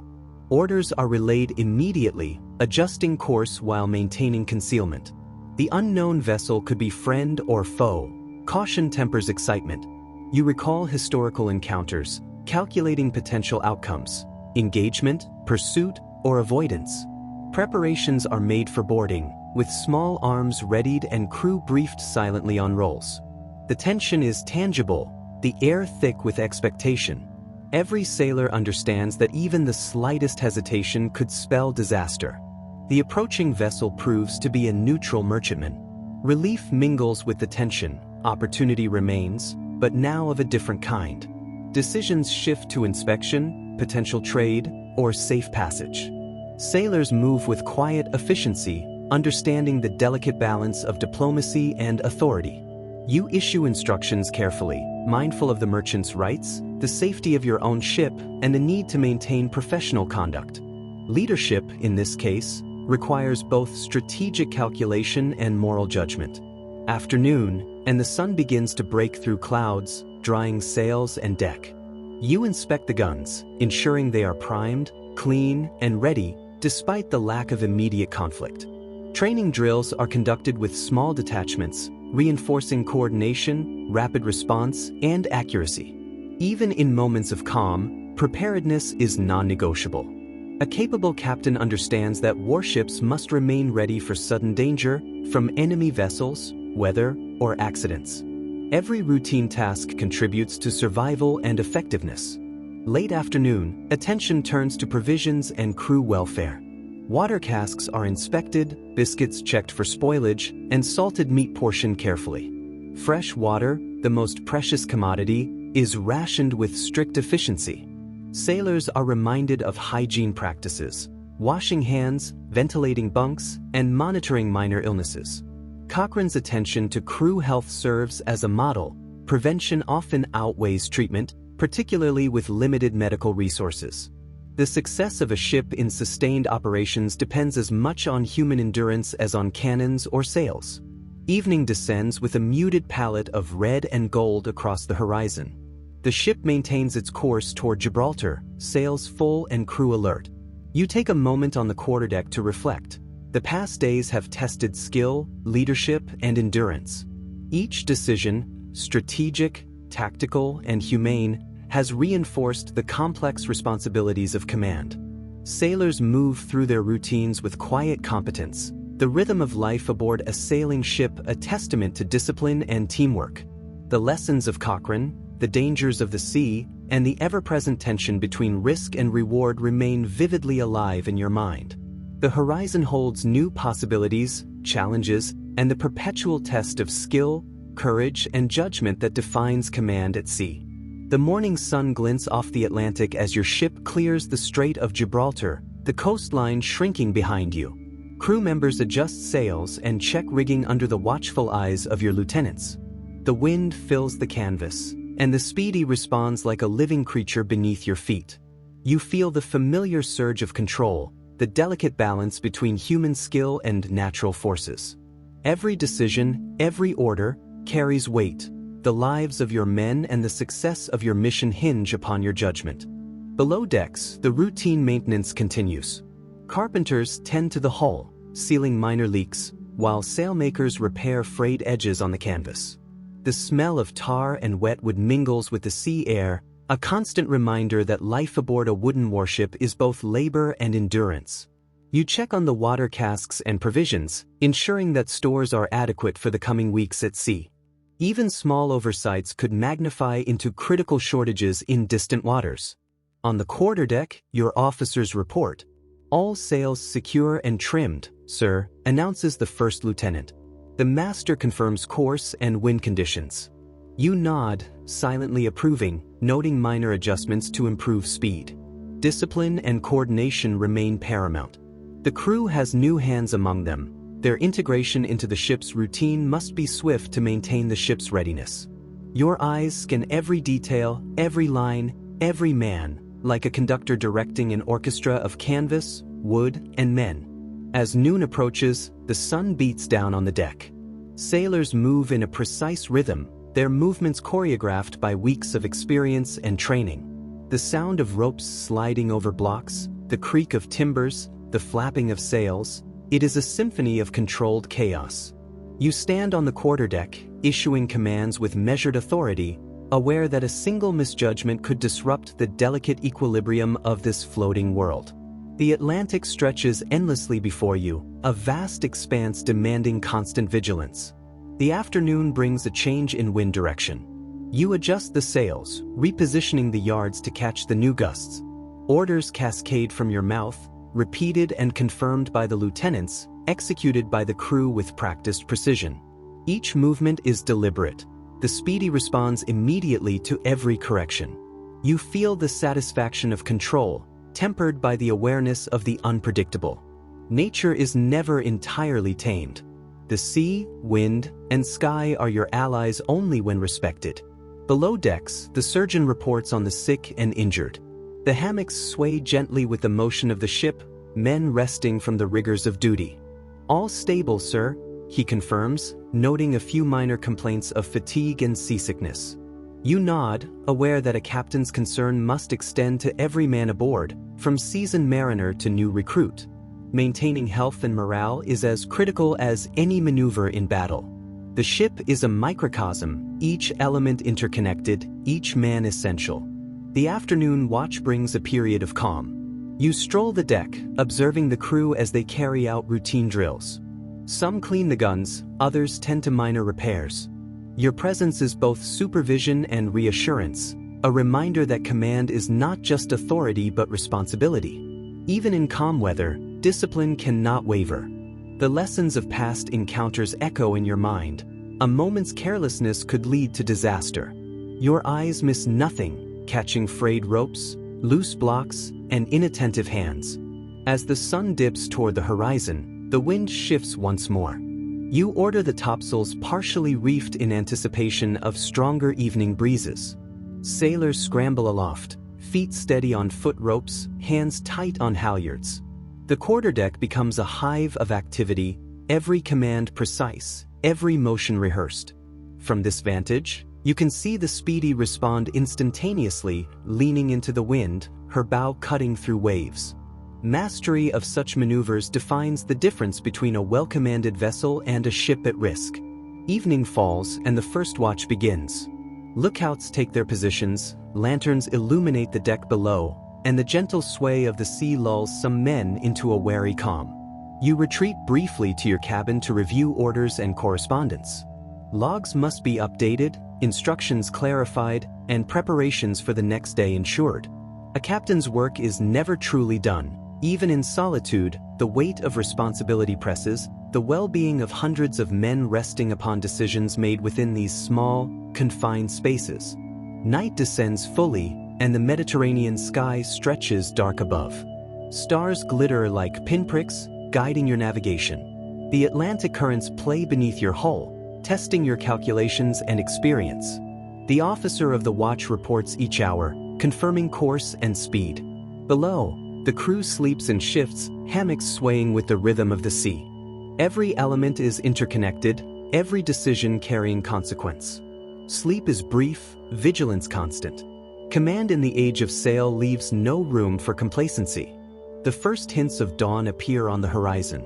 Light spreads slowly over the water, revealing the expanse of the Atlantic. You order the crew to adjust sails for maximum efficiency in the morning breeze.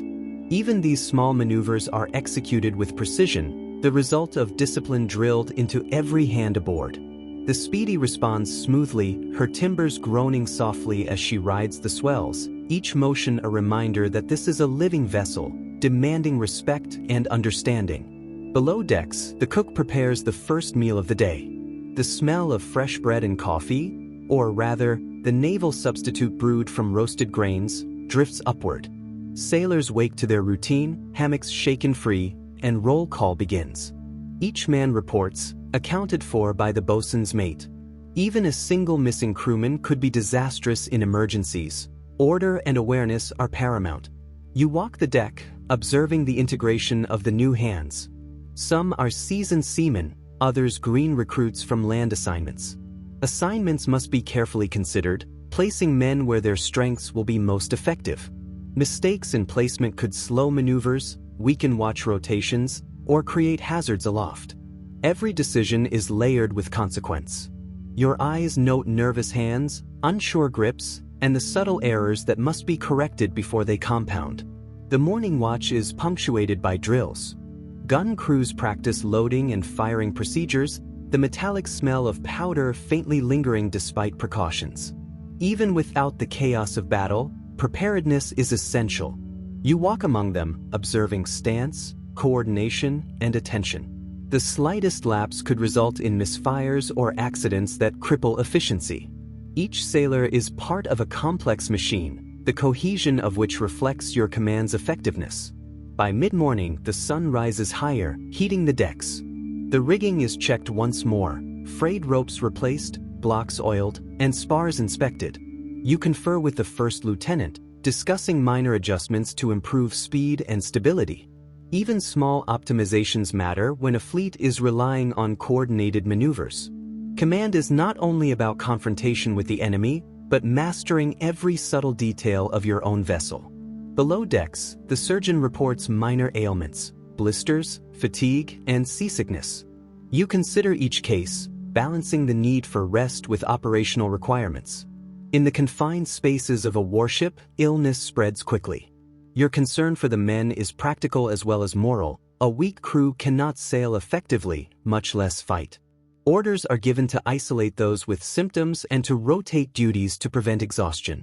Afternoon brings a shift in wind and a light swell. You adjust sails, balancing speed and safety. From the quarterdeck, the Speedy appears a symphony of motion, canvas billowing, ropes taut, men moving in unison. The subtle art of sailing is on full display.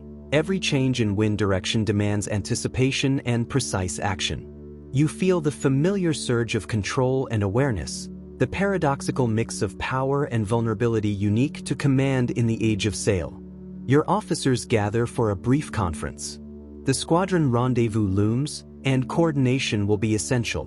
Maps are spread on the deck, lines drawn, courses calculated. Orders are issued, questions answered, contingencies considered. The trust between captain and officers is evident. Their understanding of both the ship and the strategy allows you to delegate critical tasks without losing oversight. This delegation is as vital as any maneuver in battle. Evening approaches. You take a moment on the quarterdeck to observe the horizon, noting the position of the sun and the formation of clouds. Weather can change quickly, especially near coastal waters. You instruct the officer of the watch to monitor shifts carefully, prepared to adjust sail or course as necessary. The tension between observation, prediction, and action is constant. A captain's life is a continuous negotiation with forces beyond full control. As night falls, lanterns are lit along the deck, casting warm pools of light across the wood. Lookouts take their positions aloft, eyes straining to catch the faintest movement on the darkened horizon. The hum of activity below continues. Men tend to gear, hammocks are adjusted, and the night watch assumes responsibility. You retire briefly to your cabin, reviewing notes, updating the log, and considering the next day's operations. Even in rest, your mind cannot fully release the constant vigilance required by command. Midnight brings a calm across the Atlantic. The wind has softened, and the waves lap gently against the hull. The officer of the watch reports steady conditions, but you remain alert, listening for subtle changes in the timbers and rigging. Even the slightest shift could indicate an approaching squall. Your senses, honed by years at sea, remain engaged despite the darkness. Below decks, the crew rests uneasily. Some snore lightly, others shift in their hammocks. You know that fatigue is both inevitable and dangerous. Orders have been given to rotate watches carefully, ensuring no man is pushed beyond endurance.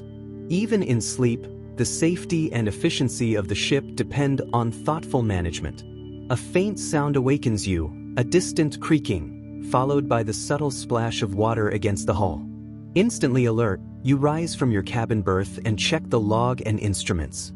Nothing unusual, yet instinct drives you to inspect. Discipline and vigilance are inseparable. A lapse in attention, even during calm nights, can have catastrophic consequences aboard a warship. By early morning, the wind picks up again. You order sails adjusted to catch the favorable breeze. The crew moves in practiced harmony, ropes pulled, sails unfurled, and yards squared with precision. The Speedy accelerates, her motion smooth yet exhilarating. Each maneuver reinforces your understanding of the ship as both a living organism and a weapon of war, dependent on skill, coordination, and constant attention. The new crew members begin to find their rhythm. Their initial hesitation fades as drills and watch routines reinforce proper conduct. You note which men require closer supervision and which display natural aptitude. Every observation matters. The success of future operations will depend on knowing the strengths and weaknesses of each hand aboard. Morning brings a report from the lookout, a sail on the distant horizon. Your mind calculates distance, wind, and potential identification. Enemy or neutral, fast or slow. Your officers quickly relay information and prepare the ship to respond. Even before the ship itself moves, the mental calculus of potential engagement begins. Decision-making at sea is an exercise in anticipation and control, requiring both speed and accuracy.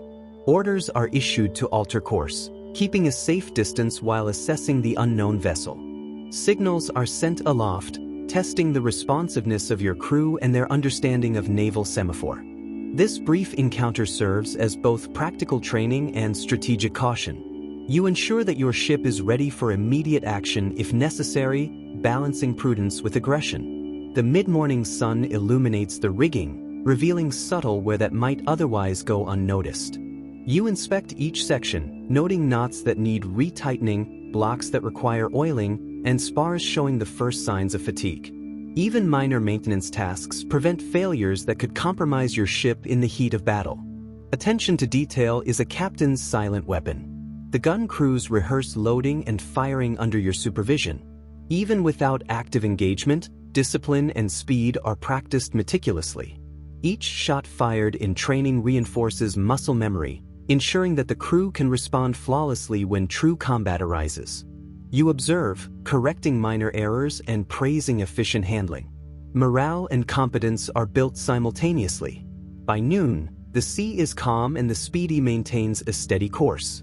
You convene a brief council with your officers, discussing provisions, watch rotations, and tactical considerations for the approaching rendezvous with Blackwood Squadron. Every plan is weighed against risk and opportunity. Even small errors in judgment can have disproportionate consequences at sea.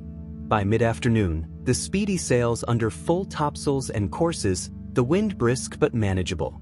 The distant horizon glimmers with a faint haze, the Mediterranean sun striking a sharp contrast against the deep blue of the waters. You take the quarterdeck, binoculars in hand, scanning for any signs of other vessels or hazards. Your officers, noting your attention, keep silent, aware that moments of calm often precede sudden action. Even in a seemingly peaceful sea, every captain must remain vigilant. The crew moves with a fluid rhythm, adjusting sheets and halyards with minimal orders, the result of months of drilled coordination. Below decks, the hum of daily life continues. Sailors rotate between duties, some stowing freshly cleaned hammocks, others checking rations and water casks. The smells of salt, sweat, and tar combine into a familiar perfume, the essence of life aboard a wooden warship. You pause to reflect on the delicate balance required to maintain morale and efficiency. Fatigue, hunger, and discomfort must be managed without breaking discipline, a task that demands constant attention and understanding of human nature. A midshipman reports a minor chafe in the mizzen rigging. You inspect personally, noting the early signs of wear. A small oversight here could escalate into catastrophe in heavy weather or combat. Orders are given to apply tar and reinforce the line, a mundane but essential precaution. This minute, seemingly insignificant action reinforces a broader truth. A captain's awareness must extend to every rope, plank, and spar, for the fate of the ship and the lives aboard depend upon it. Late afternoon brings a subtle shift in wind and sky. Clouds gather along the horizon, the sun now dipping toward the water's edge.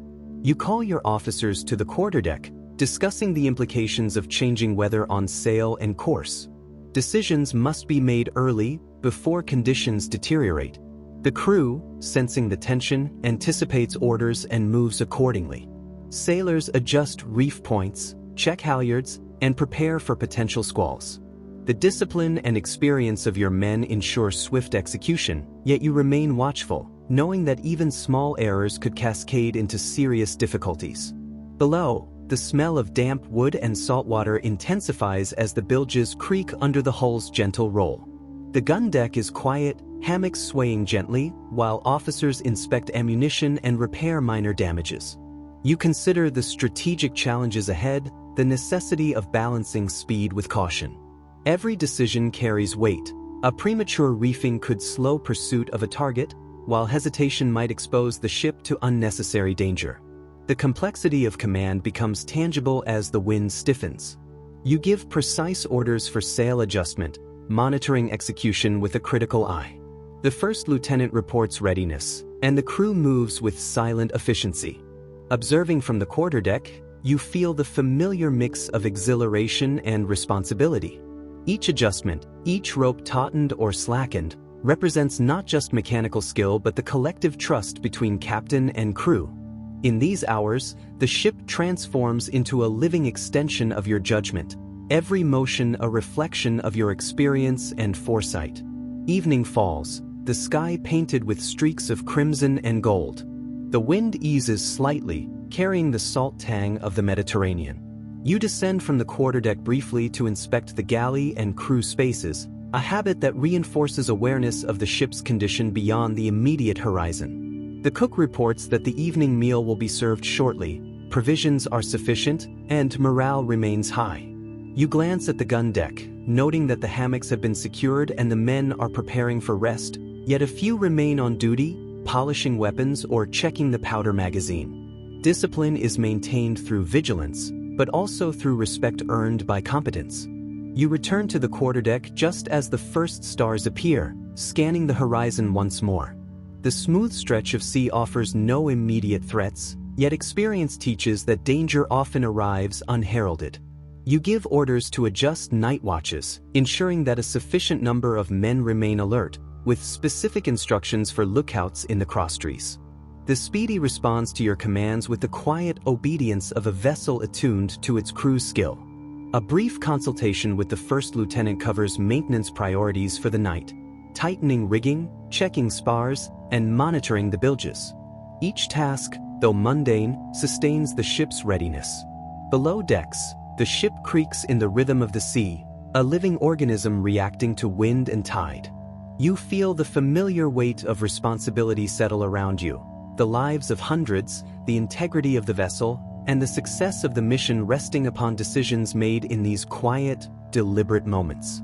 Night deepens, the Mediterranean's black waters reflecting the silver of the moon. Lanterns swing gently from the deck, casting long, wavering shadows. You take your position on the quarterdeck, listening to the subtle sounds of the ship, the creak of timbers, the slap of water against the hull, the soft murmur of men on night duty. A distant owl calls from a nearby shore, incongruous against the ocean's vast emptiness. You review the log with your first lieutenant, noting positions, wind changes, and minor incidents that might be relevant for future reference. Attention to detail ensures that no small issue grows into a hazard. Below, the night watch reports in cadence, the lookout's voice carrying clearly across the quiet deck. You confirm positions and issue instructions for minor sail adjustments to maintain optimal speed and course. Even in the relative calm, the sense of responsibility is unrelenting. The safety of every man and the strategic objectives of the squadron are linked inseparably to your judgment. A brief inspection of the lower decks reveals nothing amiss: bilges dry, hammocks secure, weapons ready. You take a moment to observe the constellations, the same stars that have guided seafarers for generations. The solitude of command in these hours offers reflection, a chance to consider the tactical choices of the coming days and the human dynamics aboard. Sleep will be minimal, but preparation and foresight may spare catastrophe. You issue final instructions before retiring to your cabin: extra vigilance during the midnight watch and careful attention to any shift in wind or current. The Speedy sails on, a quiet testament to discipline, skill, and the constant exercise of judgment. The first light of dawn softens the horizon, painting the sea in pale oranges and grays. You awaken to the gentle rocking of the vessel and the low murmur of the crew preparing for the morning watch. Rising quickly, you move to the quarterdeck, surveying the conditions. The wind has veered slightly, promising a favorable course toward the Spanish coast, yet you remain cautious. Every change, however minor, can ripple into strategic significance. Orders are dispatched for sail adjustments, and the men respond with precise coordination, a testament to training and discipline. Below, the gun deck is slowly animated by activity. Hammocks stowed, meals prepared, weapons inspected. Your first lieutenant reports minor chafing on the foretop gallant, which you inspect personally, noting that immediate repairs will prevent potential failure in stronger winds. This constant vigilance, attention to seemingly small details, defines effective command. The Mediterranean stretches endlessly, the rising sun glittering on waves that hide both opportunities and dangers. Your mind balances tactical considerations with the welfare of the crew, weighing speed against safety, risk against reward. Each decision carries moral as well as practical weight. By mid-morning, the Speedy has regained momentum, sails full, the rigging taut and humming with the wind's energy. The crew's rhythm is seamless, a product of repeated drills, trust in leadership, and the clear hierarchy of responsibility. You note with satisfaction that the ship operates as intended, every rope, spar, and block responding to command, a living embodiment of the synthesis between leadership, skill, and experience. Mid-morning brings the hum of activity on deck. The Mediterranean sun climbs higher, warming the wood and canvas, yet a brisk wind maintains comfort. You pace the quarterdeck, eyes sweeping the horizon and the intricate web of rigging that supports the ship's masts. Mr. Harrison reports that all sails are holding well, though the main topsail sheet shows minor wear. You make a mental note to have it inspected during the next lull in operations. The men move with practiced precision, adjusting braces, tightening halyards, and checking blocks. Their coordinated efficiency is a reflection not just of discipline but of trust in command. Below, the gun deck hums with quieter activity: hammocks stowed, powder barrels checked, and small maintenance tasks attended to by the crew. You descend briefly to verify conditions, nodding at the orderly work. Discipline, health, and readiness depend equally on vigilance above and below decks. Returning to the quarterdeck, you consider the next phase of the voyage. Intelligence reports suggest French movements along the coast, and while no immediate threat is visible, preparation is essential. Orders are issued to maintain course and speed, while lookouts remain alert for signals, sails, or smoke. Every detail is accounted for: the ship's position, the state of the rigging, the morale and stamina of the men. Even a slight miscalculation could ripple into operational compromise. The Speedy glides through the water, a testament to coordinated human effort and the art of seamanship. By midday, the sun is high, casting sharp shadows across the deck. You convene a brief consultation with your officers near the main mast. Charts and maps are spread, wind and current data considered carefully. The planned rendezvous with Blackwood Squadron requires precise timing, and you calculate potential deviations caused by weather or enemy activity. Mr. Perkins raises a question about provisioning for extended patrols, and you confirm that casks are fully replenished and stores accounted for. Below, the ordinary seamen move efficiently between duties, the rhythmic calls of sail handling punctuating the warmth of the day. Discipline is subtle yet omnipresent. Men understand expectations, reinforced by observation and personal example. You note the rigging once more, citing a small fray in the mizzen shroud. A minor issue now, but left unattended, it could grow into a serious hazard. Orders are dispatched for immediate repair by the bosun's crew, highlighting how leadership combines foresight with timely action. The Speedy rolls gently with the swell, her timbers creaking in familiar cadence, a comforting rhythm to an experienced captain. As you return to the quarterdeck, your eyes scan the horizon. Nothing disrupts the calm, yet every shadow, every distant sail must be noted. Command requires constant alertness, awareness of both men and environment, and the readiness to act decisively. The crew senses your attentiveness, moving with the quiet efficiency of well-trained sailors whose confidence in leadership is unwavering. Afternoon brings the heat of the Mediterranean sun, tempered by steady wind. You oversee a drill on deck. The crew practices rapid reefing and furling of sails, responding to commands with practiced urgency. You observe each movement closely, noting efficiency, precision, and the subtle errors that can escalate under stress. The drill reinforces not just skill but cohesion, ensuring that in sudden weather shifts or combat, every man knows his place and duty. Below, the gun deck remains orderly, hammocks stowed, powder magazines inspected, and equipment maintained. You descend briefly to confirm that the sickbay remains tidy and that no minor ailments have been neglected. A small oversight could weaken crew performance at critical moments.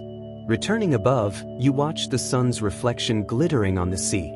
The Speedy holds her course with elegance, responding seamlessly to each adjustment in sail and helm. Your mind considers tactical options for approaching the Spanish coast, weighing speed against the need for discretion. Even a routine voyage carries elements of risk.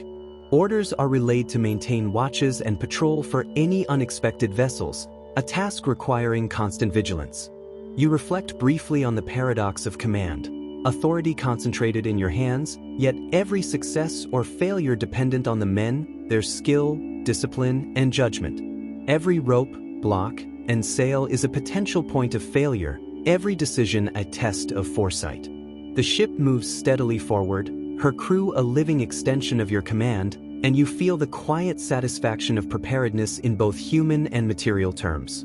Late afternoon brings a subtle change in the wind, its shift noted immediately by your vigilant officers. You order minor sail adjustments, the crew responding without hesitation. The Speedy leans slightly, her timbers groaning under the wind's pressure.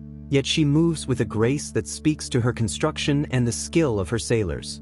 A brief inspection of the rigging confirms that all repairs have held and no further weaknesses have developed. You take a moment to observe the men, their coordinated movement a testament to training and morale. Below, the gun deck and lower stores remain meticulously attended. The purser reports that provisions are secure and inventories balanced. The sickbay has no new admissions, and minor complaints are addressed efficiently by the surgeon. You note the horizon carefully. A faint column of smoke appears to the south, distant yet unmistakable. Orders are issued to station extra lookouts, and a boat is dispatched to confirm visibility.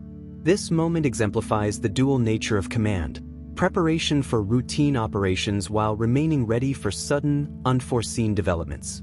The Speedy continues on her course, her crew alert and responsive, every man aware of the balance between caution and action. Evening approaches, the light shifting across the waves, signaling the approach of night watches and the continuous cycle of responsibility inherent in command at sea.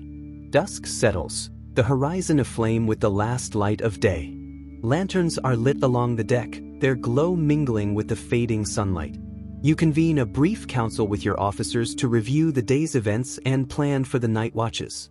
Orders are given to maintain vigilance, ensure all sails are properly secured, and check that bilges remain clear. Below, the crew completes evening duties, hammocks stowed, gunpowder secured, and provisions prepared for the following day. You move across the quarterdeck, observing each operation, ensuring that discipline and readiness are maintained without unnecessary interference. The Speedy responds to every adjustment in wind and course, her timbers creaking with familiar rhythm. You consider the approaching days, the rendezvous with Blackwood Squadron, and the potential for enemy contact. Strategic foresight is as essential now as technical skill.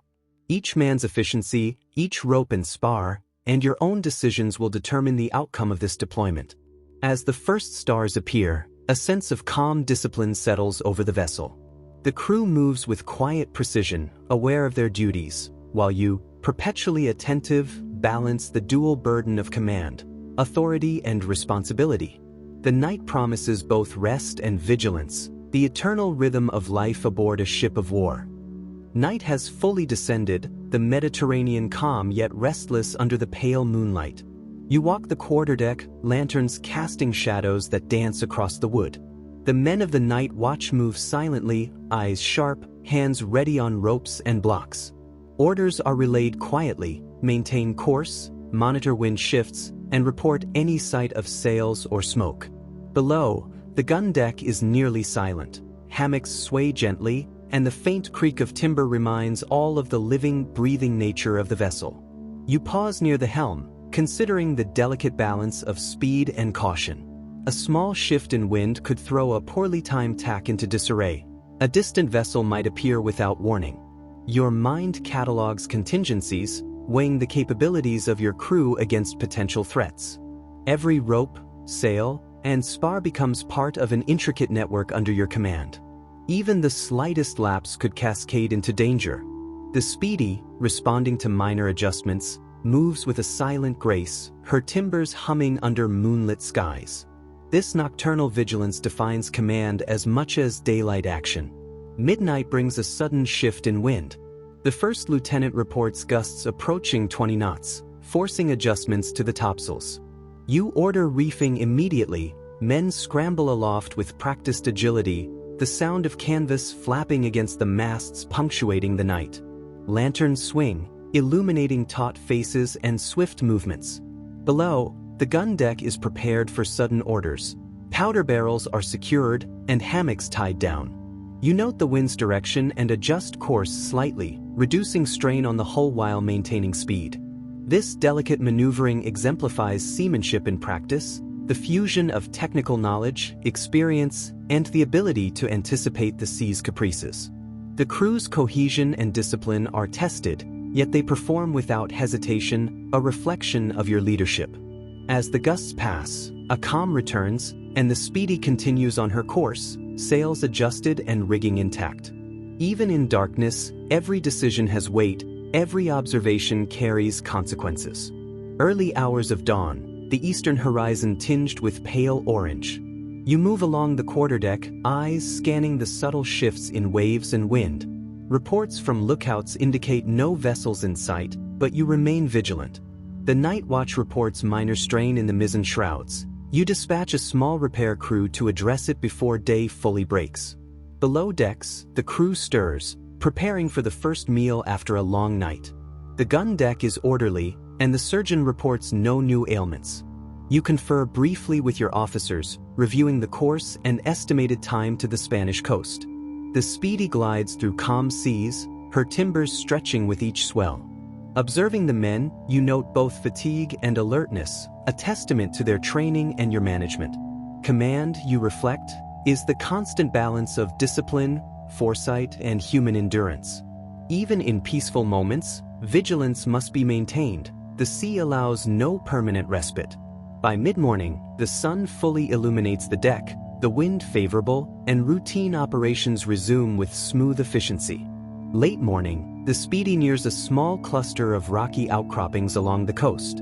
You call a brief assembly of officers, consulting charts and adjusting course to navigate safely. Mr. Perkins notes currents that could push the vessel dangerously close to hidden shoals. You order a minor tack, the crew responding with swift, precise coordination. Sails shift, halyards tighten, and the ship leans gracefully into the wind. Below, the gun deck maintains readiness. The men understand that even routine navigation carries risk. The sickbay reports minor seasickness among a few crew, treated efficiently by the surgeon.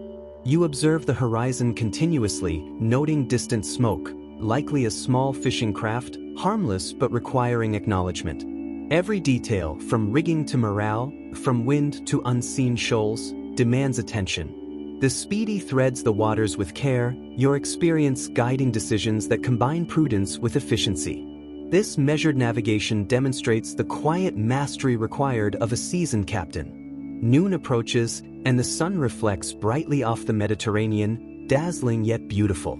The Speedy maintains a steady 8 knots, sails taut, rigging secure. You confer with your officers on the approach to the rendezvous point with Blackwood Squadron, adjusting timing and course to account for wind and currents.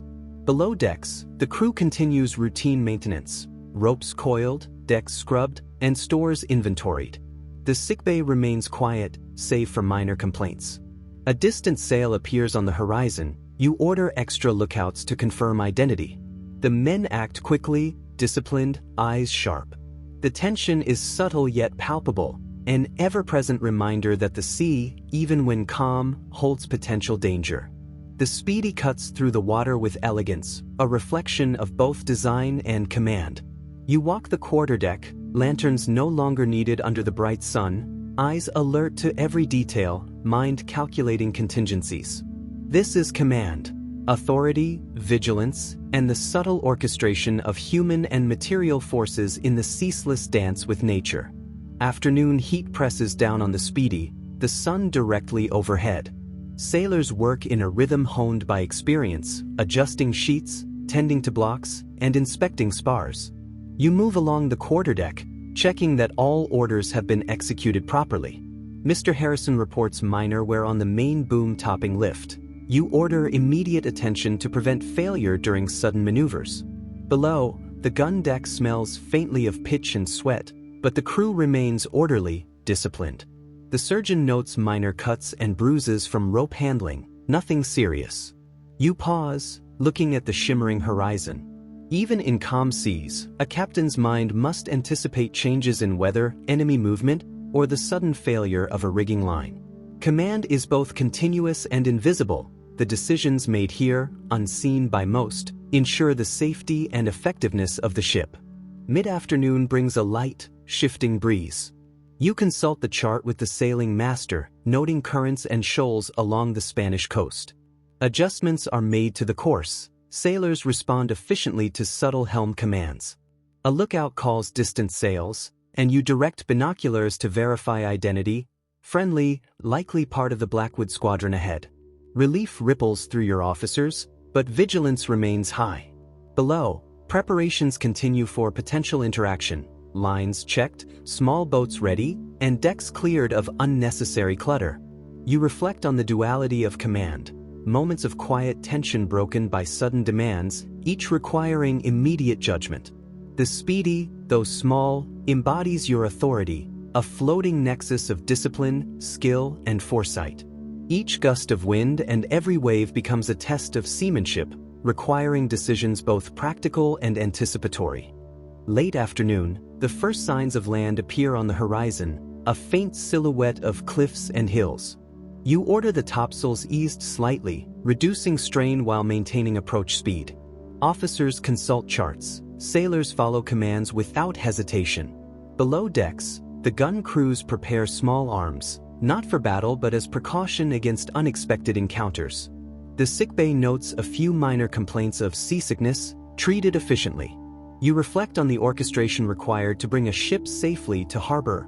Wind, tide, men, and timber all interacting under constant supervision. Even a seasoned captain cannot afford distraction.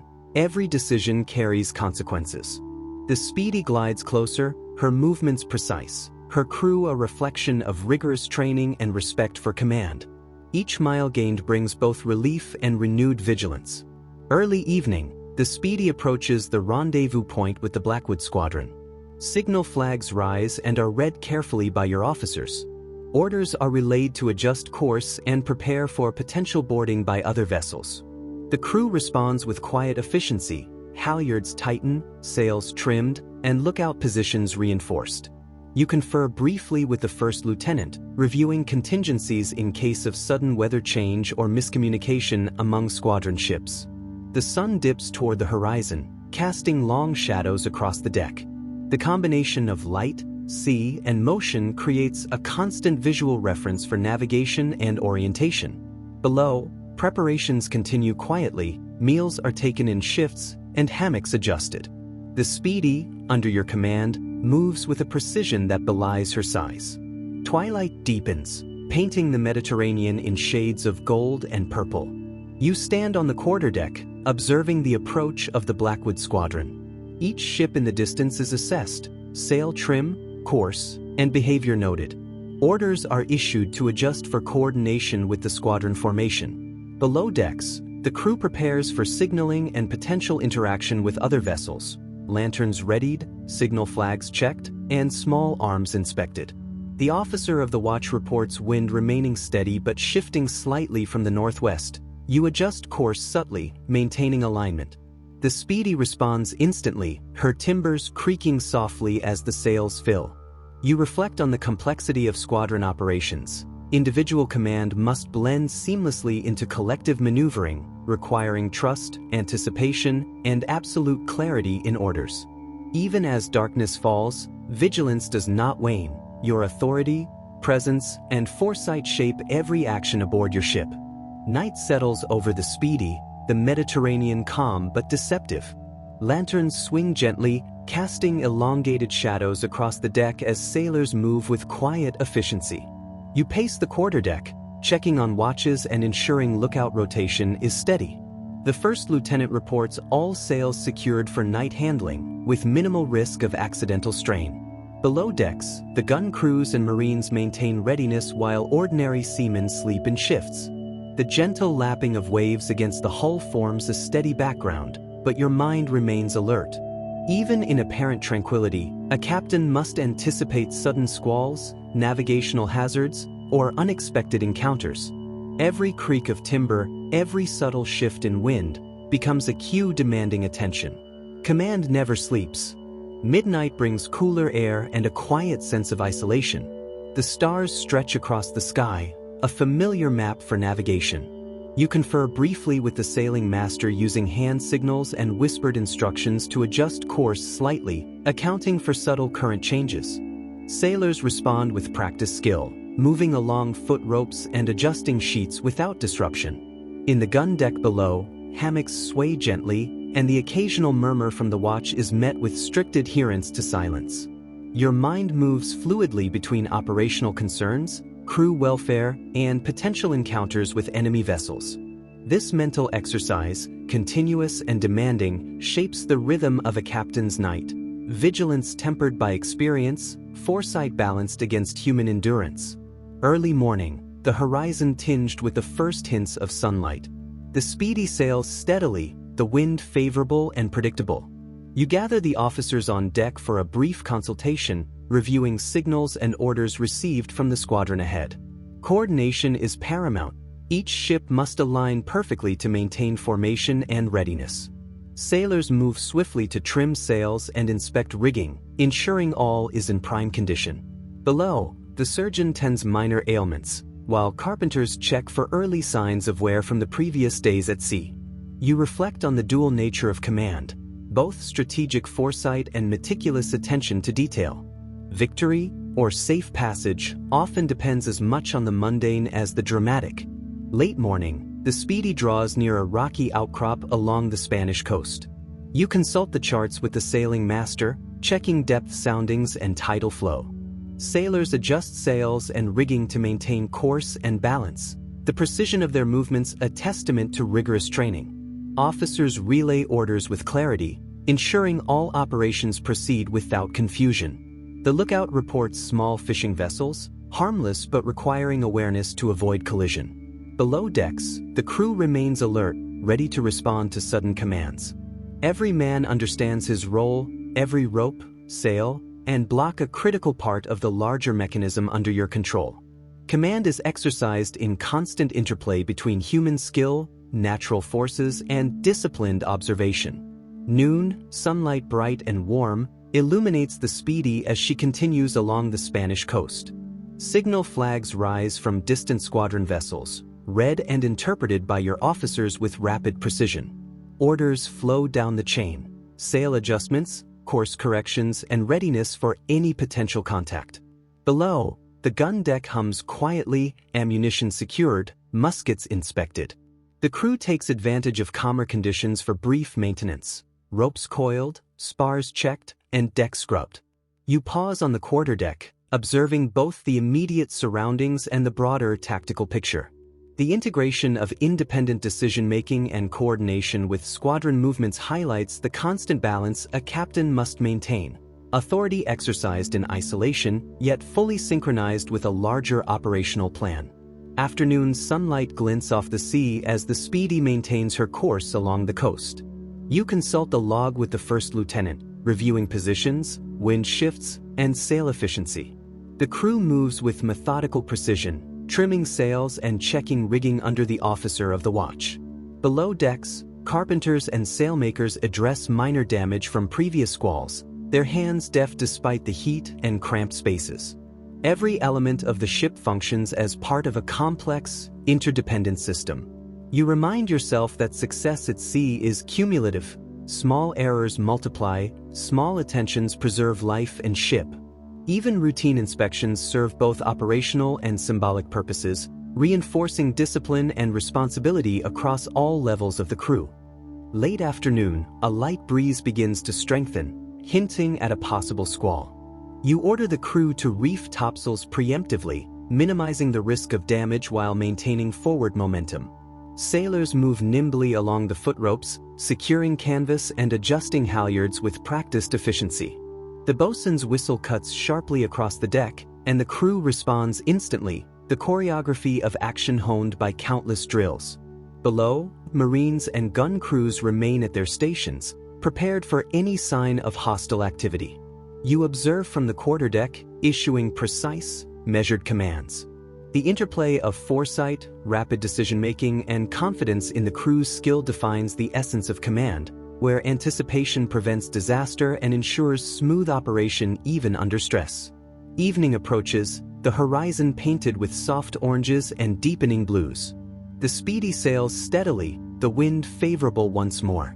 Officers gather briefly for a tactical review, discussing possible courses for the upcoming rendezvous with Blackwood Squadron. Orders are relayed efficiently, and signals are prepared for coordination at first light. Below decks, the surgeon tends to minor injuries, and sailors take the opportunity to rest briefly while keeping half of each watch alert.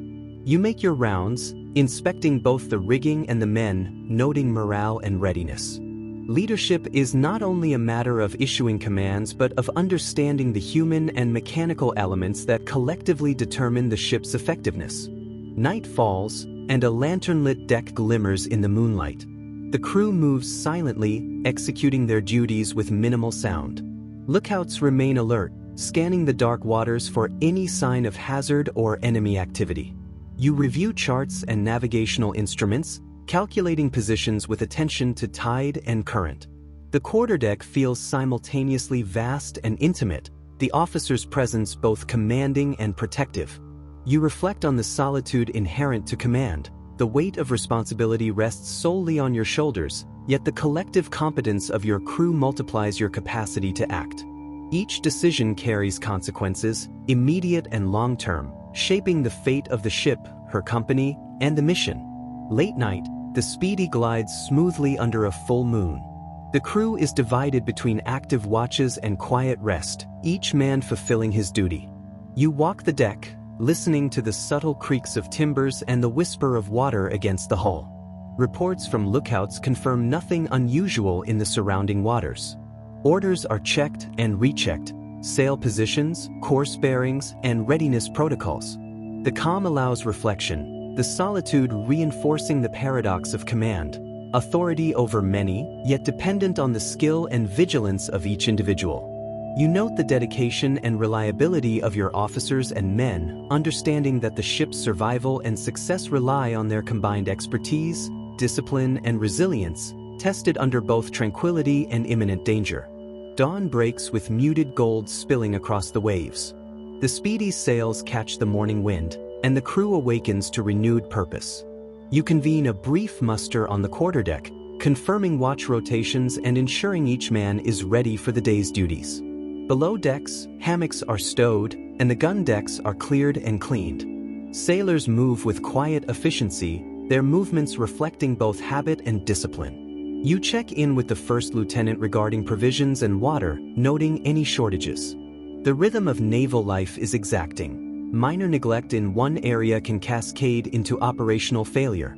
As captain, vigilance is constant, the mind always attuned to both the human and mechanical elements of the ship. Mid-morning, a lookout reports distant sails on the horizon. You analyze the situation from the quarterdeck, noting their bearing and apparent course. Orders are relayed to prepare for potential engagement, while ensuring the crew remains calm and focused. The gunners ready powder and shot, though with strict attention to safety. Officers coordinate signaling procedures, emphasizing clarity and speed. Every movement is deliberate. The subtle art of presenting readiness without provoking panic is essential to maintaining discipline. The tension is palpable but controlled. Your authority relies on both foresight and the crew's confidence in your judgment, a balance that ensures efficiency under uncertain circumstances. Noon, the sails are adjusted to optimize speed toward the rendezvous point. You confer with the sailing master, calculating tidal currents and wind shifts. The crew executes maneuvers with precision, responding instantly to halyards and sheets. Below, carpenters make minor repairs to prevent wear from worsening. You pause to reflect on the interconnected nature of the ship. Every rope, plank, and man contributes to the vessel's success or failure. Leadership is as much about understanding these minute interdependencies as it is about issuing orders. The Speedy's smooth passage is a testament to training, discipline, and your ability to orchestrate human and material elements in harmony. Afternoon brings a gentle swell, and the Speedy rises and falls rhythmically. Officers convene to review reconnaissance and intelligence reports from the previous engagement. You consider tactical options and contingencies, aware that each decision carries both opportunity and risk. Crew members maintain constant attention to sails, rigging, and deck cleanliness. Even the smallest signs of fatigue or neglect could have consequences in a sudden engagement. You walk the deck, inspecting positions, checking morale, and ensuring all are ready. The weight of command is visible in every movement and in every silent observation, a constant tension between vigilance and trust. Sunset casts a rose-gold hue over the water, and the crew prepares for the evening watch. Sailors secure gear and stow provisions, ensuring the deck is orderly. Officers discuss strategy quietly on the quarterdeck, while you review logs and correspondence. The day's work has maintained the ship's operational readiness, yet you know tomorrow may demand more. The balance between routine maintenance, crew welfare, and tactical preparedness is delicate. Each successful day reinforces trust between captain and crew, strengthening cohesion. As darkness descends, lanterns illuminate the deck, creating shifting shadows. The Speedy moves steadily through the waters, a small, disciplined world under your constant, watchful authority. Night falls, and the Mediterranean's moonlight glimmers on the dark waters. You convene the officer of the watch, reviewing the night's orders and contingencies. Lookouts are stationed at masthead and rails, their eyes straining against the shadowed horizon. Below, the crew rests in short rotations, yet even in slumber, the rhythm of the ship persists. The creak of timbers, the slap of waves, the soft hum of rigging. You take a moment alone on the quarterdeck, breathing the salt air, feeling the subtle sway beneath your feet. Command is never suspended, even in darkness, responsibility weighs. Every decision, however minor, could influence the lives of hundreds. Midnight, a distant glow on the horizon catches the lookout's eye. You ascend briefly to the poop deck, inspecting the signal flags and ensuring readiness. The officer of the watch relays your orders efficiently, and the crew responds with disciplined calm. The glimmer proves to be a merchant vessel, and after careful observation, you decide no engagement is necessary. Your judgment is tested not just in battle but in restraint, knowing when to act and when to withhold action. Below decks, men murmur quietly, aware of potential danger yet reassured by your authority. This equilibrium between caution and decisiveness is a hallmark of effective leadership at sea. Early morning, a fine mist rises over the water, obscuring distant horizons. You convene the lieutenants for a navigation briefing, cross-checking charts with observations from the lead mast. The sailing master confirms wind direction and tidal currents. Orders are given to adjust sails incrementally, maximizing speed without risking damage. Below, the ship's carpenters and sailmakers tend minor repairs, their steady work essential to avoid future complications. Leadership is as much about foresight as action. The smallest oversight can become catastrophic. Each detail matters, from rope chafing to crew fatigue, a lesson you've absorbed over countless voyages. Midday, the Speedy sails close to a rocky coastline. You order increased vigilance and maintain a steady course. The crew adjusts sails and rigging in response to gusts and shifts in current. You move among the officers, discussing contingencies if unseen shoals appear or if an enemy vessel approaches. Below decks, provisions are inventoried, ensuring that stores remain sufficient for the coming days. Command extends beyond tactics into logistics, the unseen labor that sustains operations. Every decision intertwines with countless minor choices, each sail trimmed, each barrel stowed, each lookout alert. The weight of authority is a constant, silent companion. Late afternoon, the horizon clears, and the distant silhouette of Blackwood's squadron appears. You relay the sighting, preparing your ship for the formal rendezvous. Signals are exchanged, and the crew moves with renewed purpose, executing maneuvers to align with the squadron formation. Officers coordinate timing, sail adjustments, and readiness drills, demonstrating training and cohesion. You stand on the quarterdeck, observing, calculating, issuing precise commands. The arrival marks a transition from independent cruising to coordinated operations, testing your ability to integrate Speedy into a larger force. The balance between initiative and compliance defines your actions, as the squadron approaches steadily, sails full and disciplined. The morning light illuminates the approaching squadron, each vessel cutting through the waves with disciplined precision. You coordinate signals with Captain Blackwood, ensuring that Speedy integrates seamlessly. Orders flow down the chain, sail adjustments, watch rotations, and lookout positions. The officers execute your commands with practiced efficiency, and the crew responds instinctively, a testament to rigorous training and discipline. Observing from the quarterdeck, you note every interaction, every subtle shift in wind and tide, aware that any lapse could disrupt the squadron's cohesion. Leadership here is both art and science, requiring anticipation, decisiveness, and the ability to inspire unwavering confidence. By midday, you and Blackwood confer aboard his flagship, discussing tactical dispositions, potential French movements, and contingencies for engagement. Charts spread across the cabin table, annotations in ink marking known hazards, currents, and historical encounters. Your counsel is sought not just for your ship's capabilities but for your experience in independent command. Below decks, your crew maintains the vessel, sails are tended, rigging repaired, and weapons cleaned. Every preparation reinforces the trust placed in your judgment. The balance between planning and action is delicate. Delay or indecision could render strategy ineffective. Command is a constant negotiation between foresight and adaptability. Late afternoon, the squadron moves into formation, the wind shifting unpredictably. Orders are shouted from the quarterdeck, flags snapped taut in the breeze. Speedy responds instantly, a coordinated part of a greater whole. You monitor the execution closely, providing corrections where necessary and allowing officers latitude for minor adjustments. Observing your crew, you reflect on the difference between authority and respect. Each man knows his role, yet your guidance instills confidence rather than fear. Command requires both firmness and subtlety. Even as the squadron sails as one, individual skill and judgment remain critical to success in a fluid, unforgiving environment.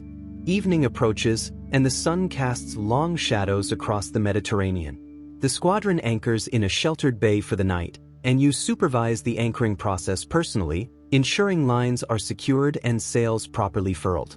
Below, the crew prepares meals and tends to minor injuries, the routine of maintenance continuing unbroken. Officers report on navigation, provisions, and the ship's condition, each detail scrutinized and confirmed. Alone for a moment on the quarterdeck, you observe the calm sea, aware of its deceptive tranquility. The discipline, preparation, and vigilance displayed today will form the foundation of tomorrow's operations. Leadership is as much about anticipation as response. Night settles, and the bay lies quiet under a star-strewn sky. The watch rotates smoothly, each lookout maintaining alertness. You retire briefly to your cabin, reviewing logs, correspondence, and intelligence reports. Thoughts of the squadron's next movements and French activity dominate your mind, yet you must balance vigilance with necessary rest. The responsibility is absolute. The safety of the crew, the readiness of the ship, and the execution of strategic objectives all depend on your judgment. Even as you close your eyes, the motion of the vessel, the creak of timbers, and the distant murmur of water against the hull maintain a presence in your subconscious. Command is perpetual, unrelenting, yet profoundly compelling. Dawn breaks with a faint rosy glow over the horizon, signaling the start of another day at sea. You issue orders for sail adjustments to maximize the wind's potential while keeping formation with Blackwood's squadron. Officers report in succession, rigging secured, provisions checked, and men ready for the day's duties. You walk the quarterdeck, observing sailors and Marines alike, noting competence and areas requiring correction. Each small decision, from rope tension to lookout positioning, contributes to the smooth functioning of the ship and squadron. Leadership here is iterative, honed through constant observation, correction, and reinforcement. By mid-morning, the squadron encounters scattered enemy vessels on the horizon. You consult with Blackwood, discussing options for interception and engagement. Signals are sent along the line, each ship maneuvering precisely to maintain tactical advantage. Speedy sails at the edge of formation, poised for rapid action. You direct the crew with calm authority, ensuring gunners and sailmen alike are prepared. The potential for combat heightens alertness, yet discipline prevails. Even in moments of imminent danger, a well-trained crew follows orders without hesitation, reflecting both preparation and mutual trust between captain and men. Afternoon sees the squadron navigating narrow coastal waters, currents and shoals demanding heightened vigilance. You confer with the sailing master and first lieutenant, plotting safe courses while remaining ready to strike if opportunity arises. The crew works tirelessly, sails trimmed, rigging adjusted, and pumps checked for leaks. Each task reinforces the interconnectedness of the ship's functions. Mistakes in such constrained conditions could be fatal, and your eyes catch every potential hazard. Leadership here is both analytical and instinctive, requiring an intimate understanding of the vessel, the sea, and human behavior. As evening falls, the squadron anchors in a protected cove, the day's exertions leaving the crew weary yet satisfied. You oversee the securement of the ships, issuing instructions for watch rotations and provisions. Officers report on crew readiness, ammunition, and stores, while you make final adjustments to sail and rigging for the coming day. Alone on the quarterdeck, you reflect on the day's events, the delicate balance of initiative and restraint required to maintain both tactical advantage and crew morale. The sea remains unpredictable, but disciplined preparation ensures your command is always ready for its next challenge. Night blankets the cove, stars mirrored in the gentle waves. The squadron rests, yet the rhythm of the sea and ship remains alive beneath your feet. You retire to your cabin, reviewing logs, issuing final orders, and considering the broader strategic picture. Thoughts drift to the crew, the officers, and the countless decisions that have defined this voyage. Despite exhaustion, there is a quiet satisfaction. The squadron is ready, the ship maintained, and the mission progressing as intended. Leadership, you realize, is not measured in moments of glory alone, but in the steadfast attention to countless small actions that ensure survival, cohesion, and success. The wooden walls of Speedy, carrying hundreds of souls through uncertainty, remain steadfast under your guidance. Outside, the gentle creak of timbers and distant lapping of waves offer a lullaby to the vigilant. The journey continues, but for now, a sense of accomplishment pervades. Orders executed, crew safe, mission advancing. Tomorrow will bring new challenges, but tonight, command rests, silent, disciplined, enduring. With this, the tale of the voyage concludes, leaving the enduring imprint of leadership, duty, and the unyielding spirit of those who sailed the age of sail.